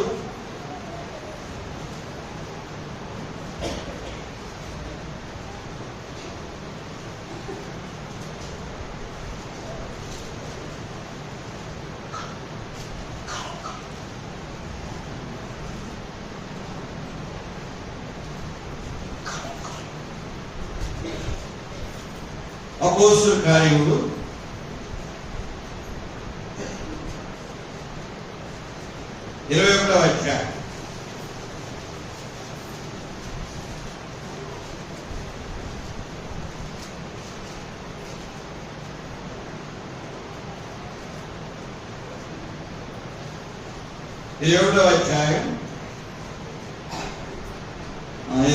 అధ్యాయం 10వ నుంచి చూడండి. మేము అనేక దినములు అక్కడ ఉండగా అగబనకు ప్రవక్త యోదయుడు వచ్చును. అతడు మా యొద్దకు వచ్చి పౌలు అడుగట్టు తీసుకుని తన చేతులను కట్టుకుని, కాళ్ళను కట్టుకుని, యెరూషలేములోని యూదులు ఈ నడుగట్టు గల మనుషుని ఇలాగ బంధించి అన్యజనుల చేతికి అప్పగిందులని పరిశుద్ధాత్మ చెప్పుచున్నాడు. నేను అగబనే ప్రవక్త ఉన్నాడు. వాక్యాలని గుర్తుంచుకోవాలండి మనం, నేను మీరందరూ కూడా. అగబనే ప్రవక్త ఉన్నాడు. ఎక్కడ? ఫిలిప్పి ఇంట. ఫిలిప్ ఎక్కడున్నాడు అంటే తొలిబాయి అనే ప్రాంతంలో ఫిలిప్పు నలుగురు కుమార్తెలు ఉన్నారు. నలుగురు కుమార్తెలు కూడా ప్రవచించేవారు. అక్కడ అగబనే ప్రవక్త ఉన్నాడు. ప్రవక్త యోదయుడు వచ్చి అక్కడ ఉంటున్నాడు. అది ఏమన్నాడు? పౌలు యొక్క నడికట్టు తీసుకుని తన చేతులను కాళ్ళను పట్టుకుని యెరూషలేములోని యూదులు ఈ నడుగట్టుగా మనుషులు ఇలా బంధించి అన్యజనుల చేతికి అప్పగించిన పరిశుద్ధాత్మ చెబుతున్నాడు, నేను బంధిస్తారయ్యా, యెరూషలేముకి వెళ్తే బంధిస్తారు అని చెప్పి అగప్రవక్త ప్రవచించి చెప్పేశాడు. ముందే చెప్పేస్తే దేవుని బిడ్డ ఆ పౌరుడు గొప్ప దైవజనుడు, గొప్ప దైవజనుడు. సంఘ బిడ్డలందరూ ఏడుస్తూ ఆయన, అయ్యా నాయన తండ్రి నీవు యెరూషలేముకి వెళ్ళొద్దు నాయన అని ఏడుస్తున్నారు. ఏడుస్తుంటే అప్పుడు ఏమన్నాడు? 12 ఈ మాట విన్నప్పుడు మేము అక్కడి వారిను యెరూషలేముకు వెళ్ళవద్దని అతని ప్రతిమానుకుంటుంది. కానీ పౌలు ఎందుకు మీరు ఏడ్చి నా గుండెలు భద్రం చేసలేదా? నేనైతే ప్రభు అయిన యేసు నామము నిమిత్తము యెరూషలేములో బంధించబడటం మాత్రమే కాక చనిపోవటకు సిద్ధంగా ఉన్నాను. కాబట్టి మీరు ఎందుకు ఏడుస్తున్నారు? నా గుండె భద్రం చేస్తారే. నేనైతే ప్రభు యేసు నామము నిమిత్తం బంధించబడటమే కాదు, చచ్చిపోవడం సిద్ధంగా ఉన్నాను అంటే ఇక్కడ పౌలు మాట్లాడుతున్నారు. మరి కాబట్టి పిల్లరా, ఆయన చనిపోవటానికే కాదండి,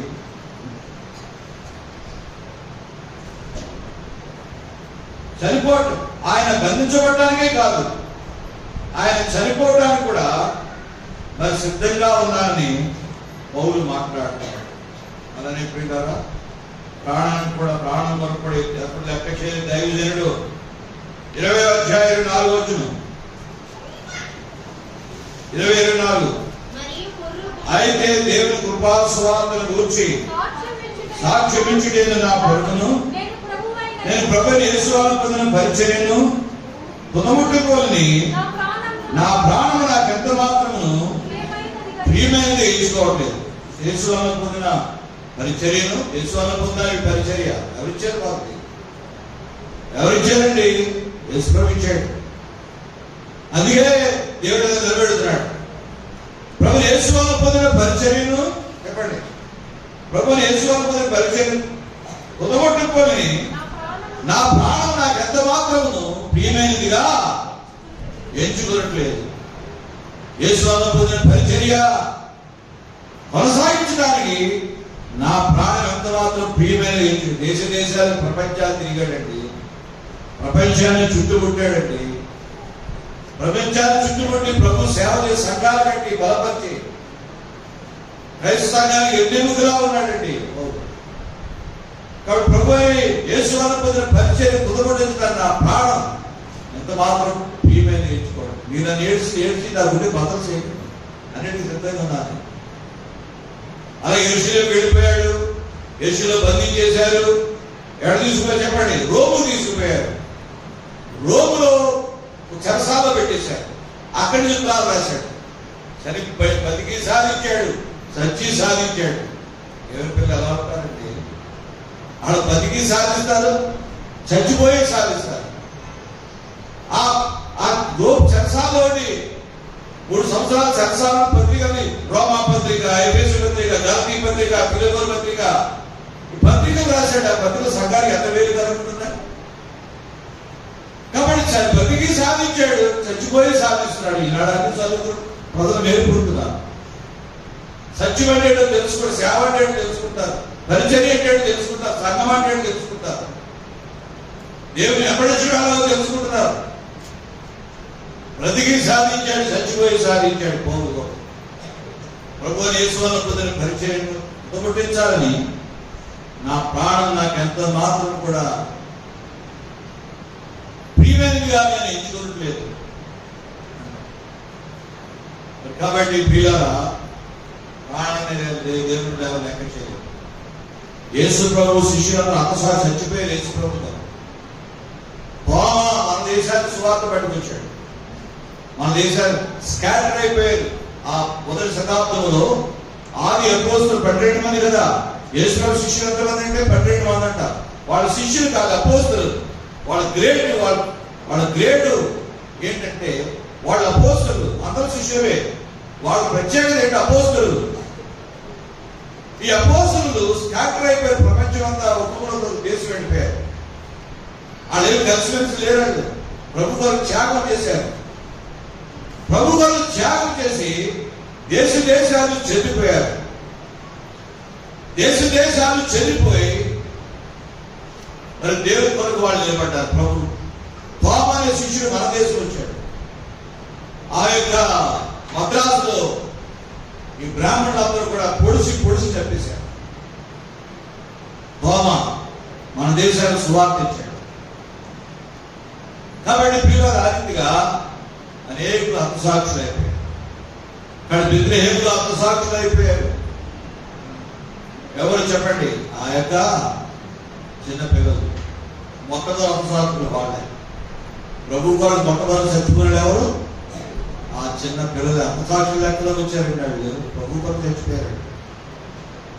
వాళ్ళు హతసాక్షులు లెక్క. కాబట్టి మన బెత్లెహేము కూడా రోషం గల బిడ్డలు రావాలని మనం ఆశిద్దాం. అలాంటి రోషం కలిగిన పట్టుదల కలిగిన దేశంలో ప్రాణమైన ఇస్తారని తెగింపు, ధైర్యం, సాహసం కలిగిన బిడ్డలను బెత్లెహేములోని ప్రభు స్త్రీలను పురుషులను యవనస్తులు లేపుకోవడానికి ప్రభు ఎన్ని అవాంతరాలు వచ్చినా ప్రభుత్వం నిలబడతామని చెప్పగలిగే బిడ్డలను దేవుడు బెత్లెహేములో ఇస్తాడు. బెత్లెహేములో తూర్పు దేశం జ్ఞానంగా వచ్చాడు. బెత్లెహేములో హతసాక్షులైన బిడ్డలు ఉన్నారు. కాబట్టి బెత్లెహేములోకి వచ్చి ఆశీర్వదించబడింది ఎవరు చెప్పండి? బెత్లెహేము వచ్చి ఆశీర్వదించబడింది ఎవరు? రూతు. ఎవరు ఆశీర్వదించబడ్డారు చెప్పండి?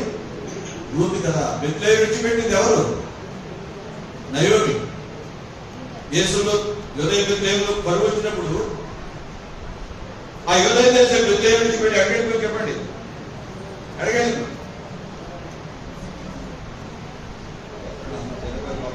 ఇలా తెలియదు. మోయాబు దేశానికి అడిగి చెప్పండి. బైబిల్ చదువుకోవాలి. బైబిల్ చదువుకుంటే అర్థమవుతుంది. సండే స్కూల్కి వస్తే అర్థమవుతుంది. ఏమీ లేదు మనకి. సండే స్కూల్ లేదు, ఏమీ లేదు. వస్తే అర్థమవుతుంది. మరి కాబట్టి రూత్ నయోమి ఏం చేసి చెప్పండి అమ్మా? ఏం చేసింది? యోదయ బెత్లెహేము విడిచిపెట్టేసింది. యోదయ బెత్లెహేము రొట్టెలో తొట్టే సమృద్ధి కలిగిన స్థలం.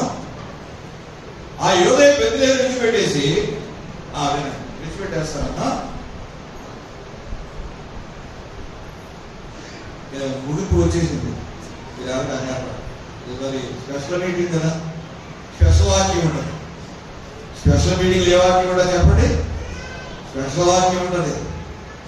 అన్ని మీటింగ్లా కాదుగా. కాబట్టి ప్రత్యేకమైన సమయం, ప్రత్యేకమైన వాక్యం ఉంటుంది. సరే, యోదయ దేశం బెత్లెహేముకు సంబంధించిన వాళ్ళు ఎవరు? నయోమి చెప్పండి. ఎలీమెలెకు నయోమి భార్య భర్తలు. ఈ భార్య భర్తలు చేసే పొరపాటు ఏంటంటే కొన్ని భర్త అన్నా చెప్పాలి, భార్య అన్నా చెప్పాలి. ఏమండి ఎలీమెలెకు గారు వరువు తాటవిస్తుంది, ఈ దేశంలోనే చచ్చిపోతాం, కాబట్టి ఎక్కడికైనా వేరే ప్రాంతం చూసుకుందాం. అలాగే టియర్ భార్యను ఏమంటాడు? భార్యను ఏమంటారు మీరు? టియర్ అంటారా? డార్లింగ్ అనేవాడు ఒకడు, డార్లింగ్ అనేవాడు ఒకడు, ఇంకా వాయ్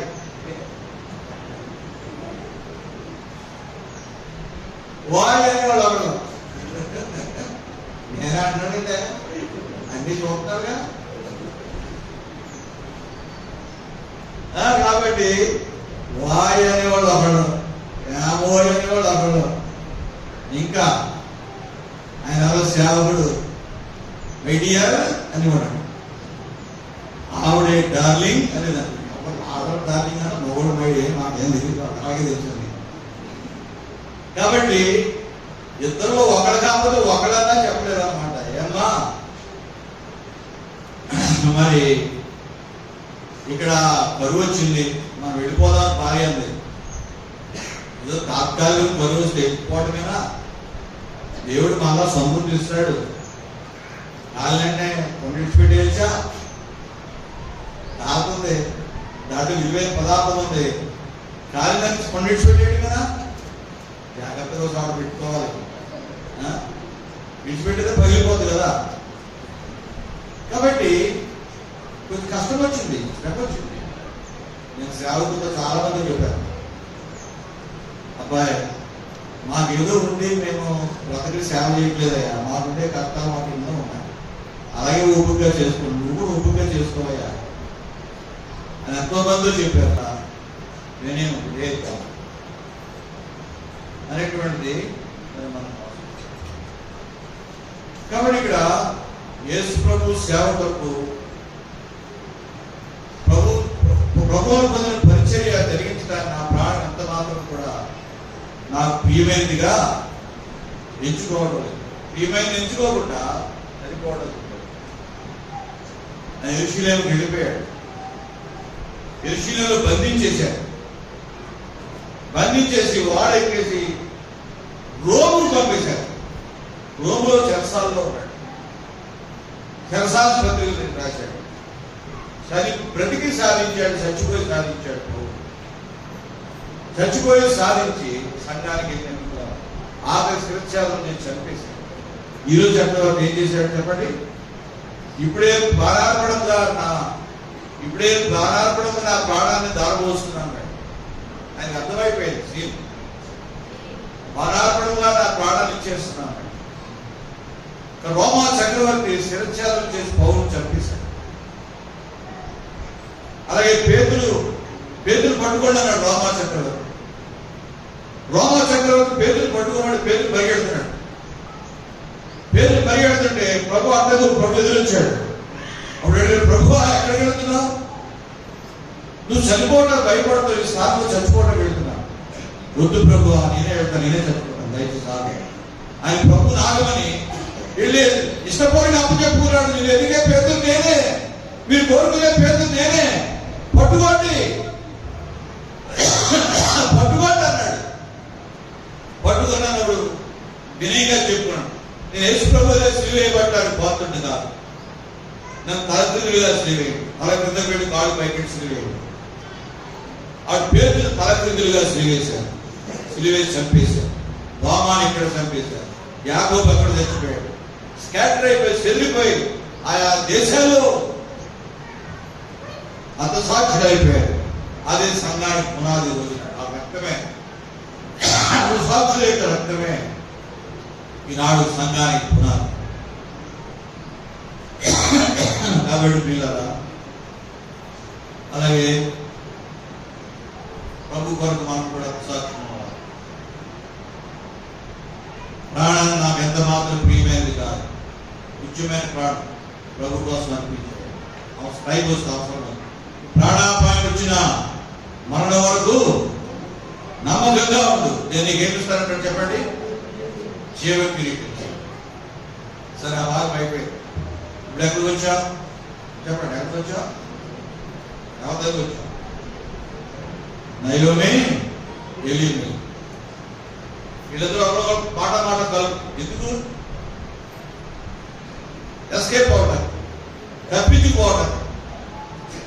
ఇద్దరితో కలుపుతూ మంచి పనులు చేయట్లే. మీ భార్య భర్తలు మాట కలుపుతూ మంచి పనులు చేయండి. దేవుని పనులు చేయండి, దేవుడిని ఆశీర్వదిస్తాడు. అంతే తప్ప దేవుని పనులు ఇద్దరు మధ్య మాట అనయ్య సభ్యులు మాట కలుపు చెడ్డగా చేశారు. ఆ రోజుల్లో అందరూ కూడా వాళ్ళ ఆస్తులం పోసి అపోస్తుల పాదాలకు పెడుతున్నారు. అపోస్తులు ఎవరికి తక్కువ కాకుండా అందరికి సమానంగా పంచుతున్నారు. స్థిరాస్తులు అన్ని అమ్ముకొచ్చి అపోస్తుల పాదాలకు పెడుతున్నారు. అలా విధంగా సేవ అందరూ కూడా ఇక్కడ అందరూ తెచ్చేసుకుని ఇక్కడే ఉంటుంది, ఇక్కడే సేవ చేసేవారు. అలా ఉండేది ప్రారంభ సంఘం. ఉద్యమంగా ఉండేది. ఉద్యమంగా ఉంటే ఎవరు పోటీ చేసేవాడు ఎవరు ఉంటాడు కదా. వాళ్ళ ఉద్యమాన్ని వాళ్ళ ఐక్యతను చూసి జనం ఆశ్చర్యపోయేవారు. ఏంటి వీళ్ళకి ఐక్యత? ఆశ్చర్యపోయేవారు జనం.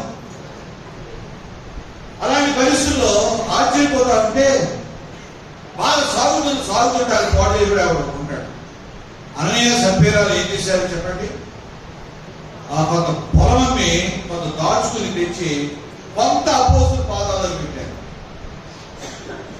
అననీయ తెచ్చాడు, ఇదిగోరండి మా పొలం మీద డబ్బు వచ్చిందండి. కొంత దాచేసాడు, కొంత ఇచ్చాడు. దేవుని పరిశుద్ధాత్మలు ఎందుకు మోసం చేస్తున్నామంటే అననీయ అక్కడే ప్రాణం చచ్చాడు. తర్వాత సభ్యురా వచ్చింది. సభ్యురా అడిగారు, నీ పొలం ఎంతగా బావా? అవి ఎంతగా నీ భార్య మోసుకుపోతున్నారు అంటే అక్కడ ఆవిడ తెచ్చిపోయారు. ఎందుకు? అంతా సక్రమంగా జరిగేటప్పుడు ఒక స్వార్థం చూపించారు. కాబట్టి భార్య భర్తలు ఎంత నష్టపోయారు. మంచి భార్య భర్త పౌలు శీల యొక్క అకుల ప్రిస్కిల్లా మంచి భార్య భర్తలు బైబిల్. అబ్రహాం శారా మంచి భార్య భర్తలు ఉండండి. అంతే తప్ప ఇద్దరు ఉంటే నేను వ్యతిరేకమైన మార్పు అనుసరించకండి. మరి కాబట్టి పిల్లలు ఇక్కడ ఎలిమెలెకు నయోమి మరి వాళ్ళిద్దరు కూడా మాట కలుపుకుని యోసేపు బెత్లెహేము విడిచిపెట్టేశారు. బెత్లెహేమును ఎప్పుడు విడిచిపెట్టారు? బెత్లెహేము మోయాబు దేశం విగ్రహారాధన దేశానికి వెళ్ళిపోయారు. వీళ్ళ ప్రతిఫలం ఏంటి? ఇక్కడ నయోమి విడిచిపెట్టేసింది, భర్త విడిచిపెట్టు. వాళ్ళ ఇద్దరు పిల్లలు ఉన్నారండి. ఎవరు వాళ్ళు? ఏమి? మహులోను కిలియోను. మహులోను కిలియోను నా పేరు అయ్యా బైబిల్ చేస్తే సాయంత్రం. మహులోను కిలియోను వాళ్ళ పిల్లలు ఉన్నారు. ఆ పిల్లలు కూడా మోయాబు స్త్రీలే పెళ్లి చేసి వార్పాడు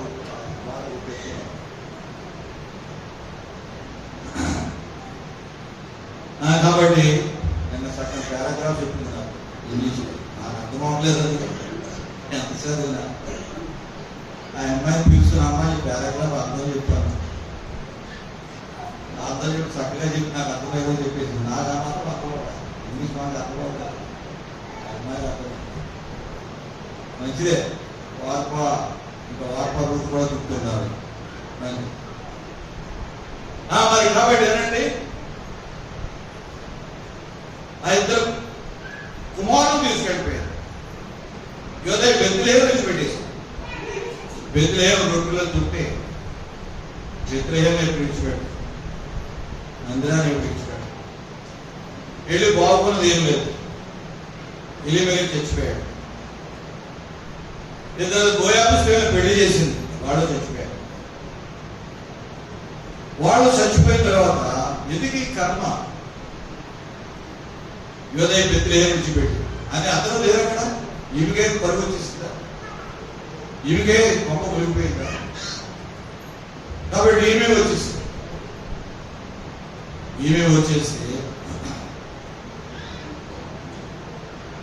మరి ఈమె వచ్చేస్తే కొంచెం నేనేం పొందింది? భర్తను కోల్పోయింది, బిడ్డలను కోల్పోయింది. నయోమి అంటాను చేదైపోయింది. నా జీవితం చేదుగా మారిపోయింది. మళ్ళా యోసేపు బెత్లెహేము దేవుడు దర్శించాడని ఉంది. ఈ మోయాబు స్త్రీలు ఇద్దరు స్త్రీలు వార్పా రూతు ఇద్దరు కోడలు ముగ్గురు వివరాలు మిగిలారు. వార్పా రూతుతో చుట్టూ కుమార్తెలారా దేవుడిని విడిచిపెట్టాడు. నేను సముద్రాగానే వచ్చాను, ఇద్దరాలు అయిపోయాను. నా దేవుడు నా దేశాన్ని మళ్ళా దర్శించాడు. నేను వెళ్ళిపోతున్నాను. మీ తల్లిదండ్రులకు వెళ్ళిపోండి అంటే వారికి ఒక పెద్ద బుద్ధెట్టు వెళ్ళిపోయింది. టాటా చెప్పేసి వెళ్ళిపోయింది. కానీ రూత్ అలా చేసిందా? రూత్ ఏమందండి? అత్తమ్మా నా వెంబడి రావద్దని నన్ను విడిచిపెట్టమని నన్ను ప్రతిమాలకు నీ వెళ్ళి చోటుకి నేను వస్తాను. నేను నివసించోటే నేను నివసిస్తాను. నీ దేవుడు నా దేవుడు, నీ జనము. యోసేపు బెత్లెహేము వచ్చింది. రూత్ ఎక్కడికి వచ్చింది? యోసేపు బెత్లెహేము విడిచిపెట్టింది నయోమి. ఒక అన్యురాలు యోసేపు బెత్లెహేము వచ్చింది. ఏమి చూసుకొచ్చింది? నీ జనం నా జనం, విడిచిపెట్టిన జనాన్ని, దైవ జనాన్ని, వాళ్ళు నాకు కావాలి. నీ జనం నాకు, నీ దేవుడు నా దేవుడు, నీ విడిచిపెట్టి వచ్చిన జీవుల దేవుడు, నా దేవుడు విగ్రహాలే ఏం మీద అట్లా. నీ విడిచిపెట్టి వచ్చిన దేవుడు జీవుల దేవుడు, మాట్లాడే దేవుడు, ఆదరించే దేవుడు, ఆదుకునే దేవుడు, దీవించేది, ఆశీర్వదించే దేవుడు. ఆ దేవుడు నాకు కావాలి.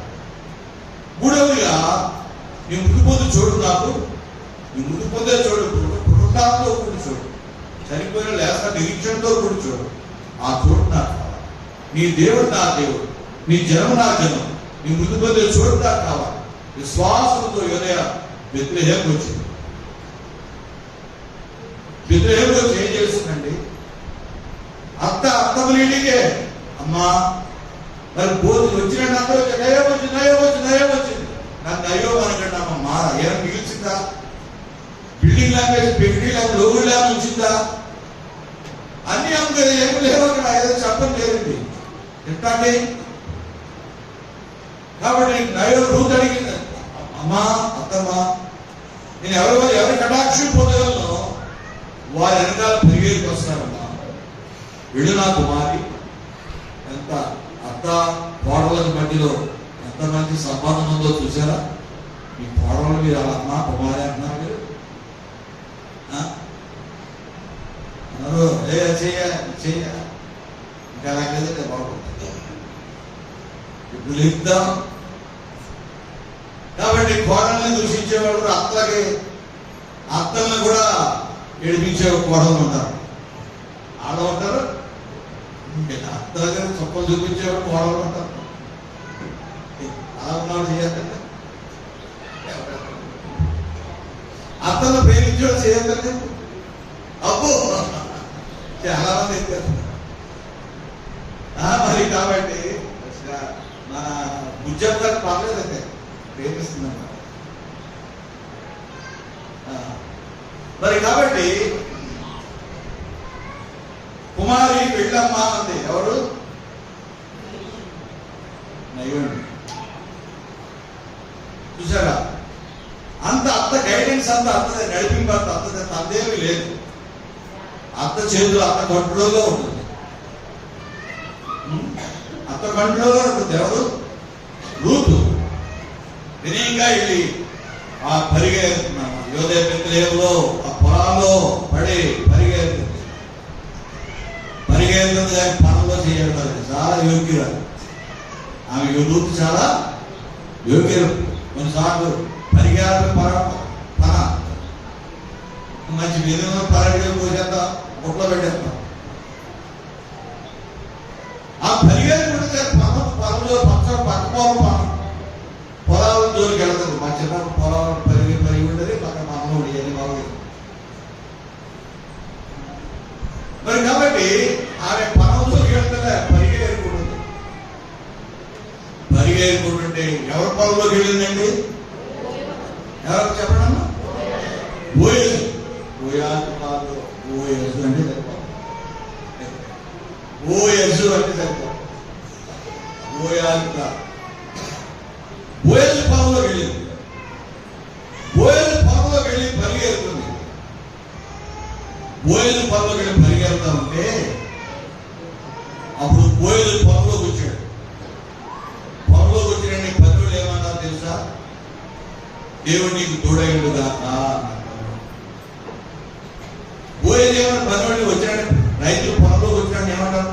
రే చేయరా ఏం చేశారా? పొద్దున్న ఇప్పుడు ఆడుకున్నాడరా అని పూర్వుల్ని దుర్భాషలు ఆడతారు.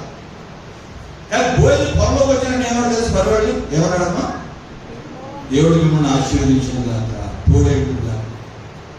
వాళ్ళు కూడా దేవుడిని ఆశీర్వదించిన కాక అన్నారు ధన్యుడు. అంత మంచి కమతవతి, చాలా దయాళుడు పనివారంటే బోయలు. రూతు యొక్క పాదాలు బోయలు పొలంలోకి దేవుడు నడిపించాడు. బోయలు పొలంలోకి వచ్చి వినయంగా పరిగే ఏరుకుంటుంది రూతమ్మ. అప్పుడు చూచాడు, ఎవరా చిన్నది? ఆమె ఎవరి సంబంధి అని అడిగాడు. నయోమితో కూడా వచ్చిన మోయాబీయులు ఎవరు రాదు నాయన అంటే ఎందుకు రానిచ్చారు, నన్ను ఎవరిని రానిచ్చారు అని చెప్పారా అన్నాడా? అందులో ఏమన్నాడు మరి? కుమారి ఏమన్నాడమ్మా? కుమారి నా మాట వేరే పొలంలోకి నీవు వెళ్ళదు, వేరే పొలంలో వెళ్ళొద్దమ్మా. నీ దాహమేసులు వచ్చి కొండలలో నీళ్లు కాదు, నిన్ను ముట్టకూడదని యవనస్తులకు నేను ఆజ్ఞాపించాను. ఇక్కడ నీకు ఎంతో భద్రత, ఇక్కడ నీకు ఎంతో క్షేమం తెలుసు. యోదయం ఎంతో, బెత్లెహేం ఎంతో భద్రత, బోయజు పొలం ఎంతో భద్రత. నువ్వు ఇక్కడే జాగ్రత్త ఉంటావు. ఏం తెలిసిన ఆయన పరదేశినాన్ని ఆయన నిర్లక్ష్యం విన్నానన్నా. నేను ఈ తల్లిదండ్రులకి జన్మభూమి విడిచి ఇంతకుముందే దేశానికి వచ్చావు, ఇశ్రాయేలు దేవుడు ఎక్కడెక్కడ సురక్షితంగా వచ్చావు. ఆ దేవుడికి సంపూర్ణమైన బహుమానం ఇస్తాడమ్మా అని బోయజు ఆమెను ఆశీర్వదించి వేరే పొలంలోకి వెళ్ళదు. ఏ పొలంలోకి వెళ్ళిన ఆదరణ నీకు దొరకదు. ఏ పొలంలోకి వెళ్తావు? ప్రభుని కాదు ఎక్కడికి వెళ్తావు? ఎక్కడికి వెళ్తే నీకు నాకు ఆదరణ ఉంటుంది? ప్రభుని కాదు ఎక్కడికి వెళ్ళి ఎవరి ఎందుకు వెళ్ళదు? నీవే నిత్య జీవిత మాటలు. అందరూ 70 మంది శిష్యులు వేసుకోండి, ఆఖరి 12 మంది మిగిలారు. అందరూ వెళ్ళిపోయారు. దాని తిరాలకు రాగాలంటే ఇది కఠినమైన మాట ఎవడంటాడని విడిచిపెట్టేసి వెళ్ళిపోయారు. శిష్యుని అడిగి మీకు కూడా వెళ్ళిపోతుందా? వెళ్ళిపోయేవాడు చూస్తే వెళ్ళిపోవాలని తీరబోసాడు. ఎక్కడికి వెళ్తే వాళ్ళ మా పేరు నీవే నిత్య జీవ మాటలు. నువ్వు ఎక్కడికి వెళ్ళినా మాకు పేరు లేదు నాయన అన్నాడు పేరు. కాబట్టి వేరే పొలంలోకి నీవు వెళ్ళొద్దన్నా. ఎక్కడికి వెళ్ళినా నీకు పేరు లేదు. బోయజు పొలం, యేసుప్రభు పొలం. కొండయా నా ద్రాక్ష తోటలోకి పోయి పని చేసుకోండి. ఏది న్యాయపతి నేను మీకు? ఆయన ద్రాక్ష తోటలోకి వెళ్ళి ఎవరికి అన్యాయం జరగదు. ఆయన పొలంలో ప్రవేశించేవాడు కాబట్టి కోత విస్తార పనివారు కొద్దిమందే. ఆయన పొలంలో అందరికీ పని ఉంటుంది, ఎవరి దగ్గర పని ఉంటుంది. నా పొలంలోకి పోయి పని చేసుకోండి, ఏది న్యాయమో అది నేను మీకు ఇస్తా. కాబట్టి పిల్లరా, యేసుప్రభు పొలంలో మమ్మల్ని అందరినీ పెట్టాడు. ఈ పొలాన్ని ఇచ్చిపెట్టాడితే మన క్షేమం కాదు. అమ్మా రూతు దేవుని పొలంలోకి వెళ్ళదు. ఇక్కడ భద్రత, ఇక్కడ క్షేమం. ఆమెకి ఎదురు విడిచిపెట్టండి. కొండగలు నీళ్లు రాగా ఎంతో భద్రత. ఏమి తెలిసిన ఆయన ఎంత చేశారు, మీరు చేసినంతా విన్నాను. ఇశ్రాయేలు దేవుడు ఎక్కడెక్కడ సురక్షితంగా వచ్చారు. ఆ దేవుడికి సంపూర్ణమైన బహుమానం ఇస్తాడమ్మా అని ఆమెను పొరపరిచి వెళ్ళిపోయింది. నయోమితో చెప్పింది ఇలాగా. బోయజు ఎంతో కనికరంతో దయతో మాట్లాడాడు. మా అందరినీ విడిపించడానికి ఆయన సమర్థం. ఈ రాత్రి ఎవరు తూర్పార పట్టడానికి చేలోకి వస్తాడు, వెళ్ళి కాళ్ళ దగ్గర పడుతాము. అంటే ఇశ్రాయేలులో భర్త చనిపోతే ఆమె బంధువుడు పెళ్లి చేసుకుని ఆమెను కాపాడవచ్చు, ఆమె రక్షించవచ్చు. ఆ పద్ధతి ఉంటే ఇశ్రాయేలు సమీప బంధువుడే ఉంటారు. కాబట్టి రూతు యొక్క బంధువుడు బోయజు. అంత గైడెన్స్ అంతా నయోమిదే. వెళ్ళి అర్ధరాత్రి ఆయన కాళ్ళకాడ పడుతుంది, మీద పడుకోవడం. మధ్యలో ఉరుకుపల్లి వేసాడు. ఎవరేమంటే, అయ్యా నీ దాసురాలు, నువ్వు నా సమీప బంధువుల వారు వినిపించేవాడు, నా అత్త నడిపించిందంటే. అవునమ్మా, నేను ఈ సమీప బంధువుడే, నాకంటే సమీప బంధువుడు అక్కడ వినిపిస్తాడా? సరే లేకపోతే వినిపిస్తాడు. పోయి దైవముతో రూతుకు నీ బంధువుడు వినిపిస్తావని బంధువుడు అడిగితే, అది నా వల్ల కాదు, ఆవుతో పెట్టుకుని చాలా పోతున్నాను అన్నాడు. ఎవడో ఒప్పుకుంటాడు పోగొట్టుకోవడానికి? యేసుప్రభు ఒప్పుకున్న ప్రాణం పోగొట్టుకోవడానికి. ఎవడో ప్రాణం వాడికి తిప్పి వాడు సిద్ధం చేశాడు. యేసుప్రభు ముందు వచ్చి ప్రాణం ఇచ్చాడు. బోయజు యేసుప్రభుకు ఆ వివరాలు ప్రయోజనం కావాలా? ఎవరేరా? కాబట్టి ఆమెకు బోయజు పేరు రూతుకు పెట్టాడు. రూతును సంరక్షించి కదా. బోయజు రూతుల దోబెతుని కన్నాడు.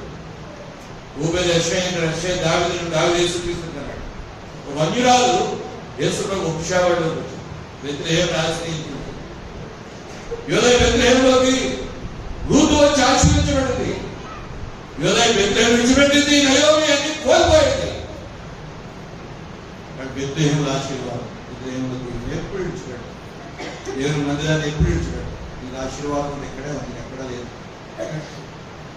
కాబట్టి బెత్లెహేముల గురించి ఆశీర్వదించబడ్డారు ప్రభు నీకు సహాయం. అది యూదా బెత్లెహేములో మొట్టమొదటి రాజు వచ్చాడు. ఎవరండి చెప్పండి? యూదా బెత్లెహేములో మొట్టమొదటి రాజు వచ్చాడండి. ఎవరో రాజు ఇశ్రాయేలు పరిపాలించడానికి. చెప్పండమ్మా. దావీదు. దావీదు ఎక్కడి నుంచి వచ్చాడన్నారు? ఆ మొట్టమొదటి రాజు ఇశ్రాయేలు రెండవ రాజు. మొట్టమొదటి రాజు ఎవరు? సౌలు. రెండవ రాజు దావీదు. సౌలు ఏ గోత్రం? బెన్యామీను గోత్రం. దావీదు ఏ గోత్రం? యూదా గోత్రం. ఏ ఊరు దావీదు చెప్పండి? బెత్లెహేము గ్రామం. సమూయేలుతో చెప్పాడు దేవుడు. సమూయేలు భక్తుతో చెప్పాడు, యోధే బెత్లెహేము వెళ్ళవయ్యా, యెషయి కుటుంబంలో నుండి ఒకటి నాకు రాజుగా ఏర్పరచవయ్యా అని వెళ్ళిపోయాడు. బెత్లెహేము వెళ్ళాడు. యెషయి దగ్గరికి వెళ్ళాడు. యెషయి నీ కొడుకు తీసుకుని బలికి రావయ్యా. కొడుకు తీసుకుని బలికి వచ్చాడు. 80 కొడుకులు 7 గుర్తొచ్చాడు. పెద్దోడిని చూపించాడు. ముందు బాగా లావు ఎత్తుగా ఉంటాడు. ఏం పేరు? పెద్దవాడి పేరు ఏం పేరు? ఏలియా. ఏదో పేరు. పెద్దవాడిని చూపించాడు. బాగా లావు ఎత్తుగా పుష్టిగా చాలా బాగున్నాడు. చాలా బాగున్నాడు. ఏడు ఏర్పరచుకున్నాడు. ఇద్దరు అనుకున్నాడు. సమూయేలు మోసపోయాడు. సేవకులు కూడా మోసపోయాడు. ఇద్దరిని ఏర్పాటు చేస్తుంది. రెండో వాడు అభినాథ, వాడు నా వద్దు. 7 ఉన్నారు. 7 అప్పడొద్దు. ఏమయ్యా యెషయి నీ కొడుకునికి ఎవడన్నాడా? ఉన్నాడు. ఎక్కడ కలసాడు? ఎక్కడున్నాడు? గొర్రెలు మేపుతున్నాడు. అది వచ్చే వాళ్ళు మనం చేసేది ఏమి? దావీదు తీసుకొచ్చాడు. దావీదు చూసి దేవుని ఆత్మ చాలా సంతోషపడ్డాడు. నేను ఏర్పరచుకున్న వాడికంటే అభిషేకం తైలం అతను నీవు అభిషేకించు. అంతగా దావీదును దేవుడు రాజుగా బెత్లెహేములో నుండి మొట్టమొదటి రాజు. యూదులకు రాజు ఎక్కడి వచ్చాడు చెప్పండి? బెత్లెహేము ఎక్కడి వచ్చాడు చెప్పండి? బెత్లెహేము నుండి. దేవుని చిత్తానుసారమైన మనుషుడు రాజు. దావీదు ఎంత గొప్ప భక్తుడు. దేవుని హృదయానుసారం, దేవుని చిత్తానుసారమైన మనుషుడు బెత్లెహేములో నుండి. యూదా గోత్రం, రాజ్యానికి గోత్రం యూదా బెత్లెహేములో వచ్చిందండి. మరి కాబట్టి పిల్లలు చెప్పుకున్నట్టే బెత్లెహేములో చాలా ఘనకార్యాలు జరిగాయి.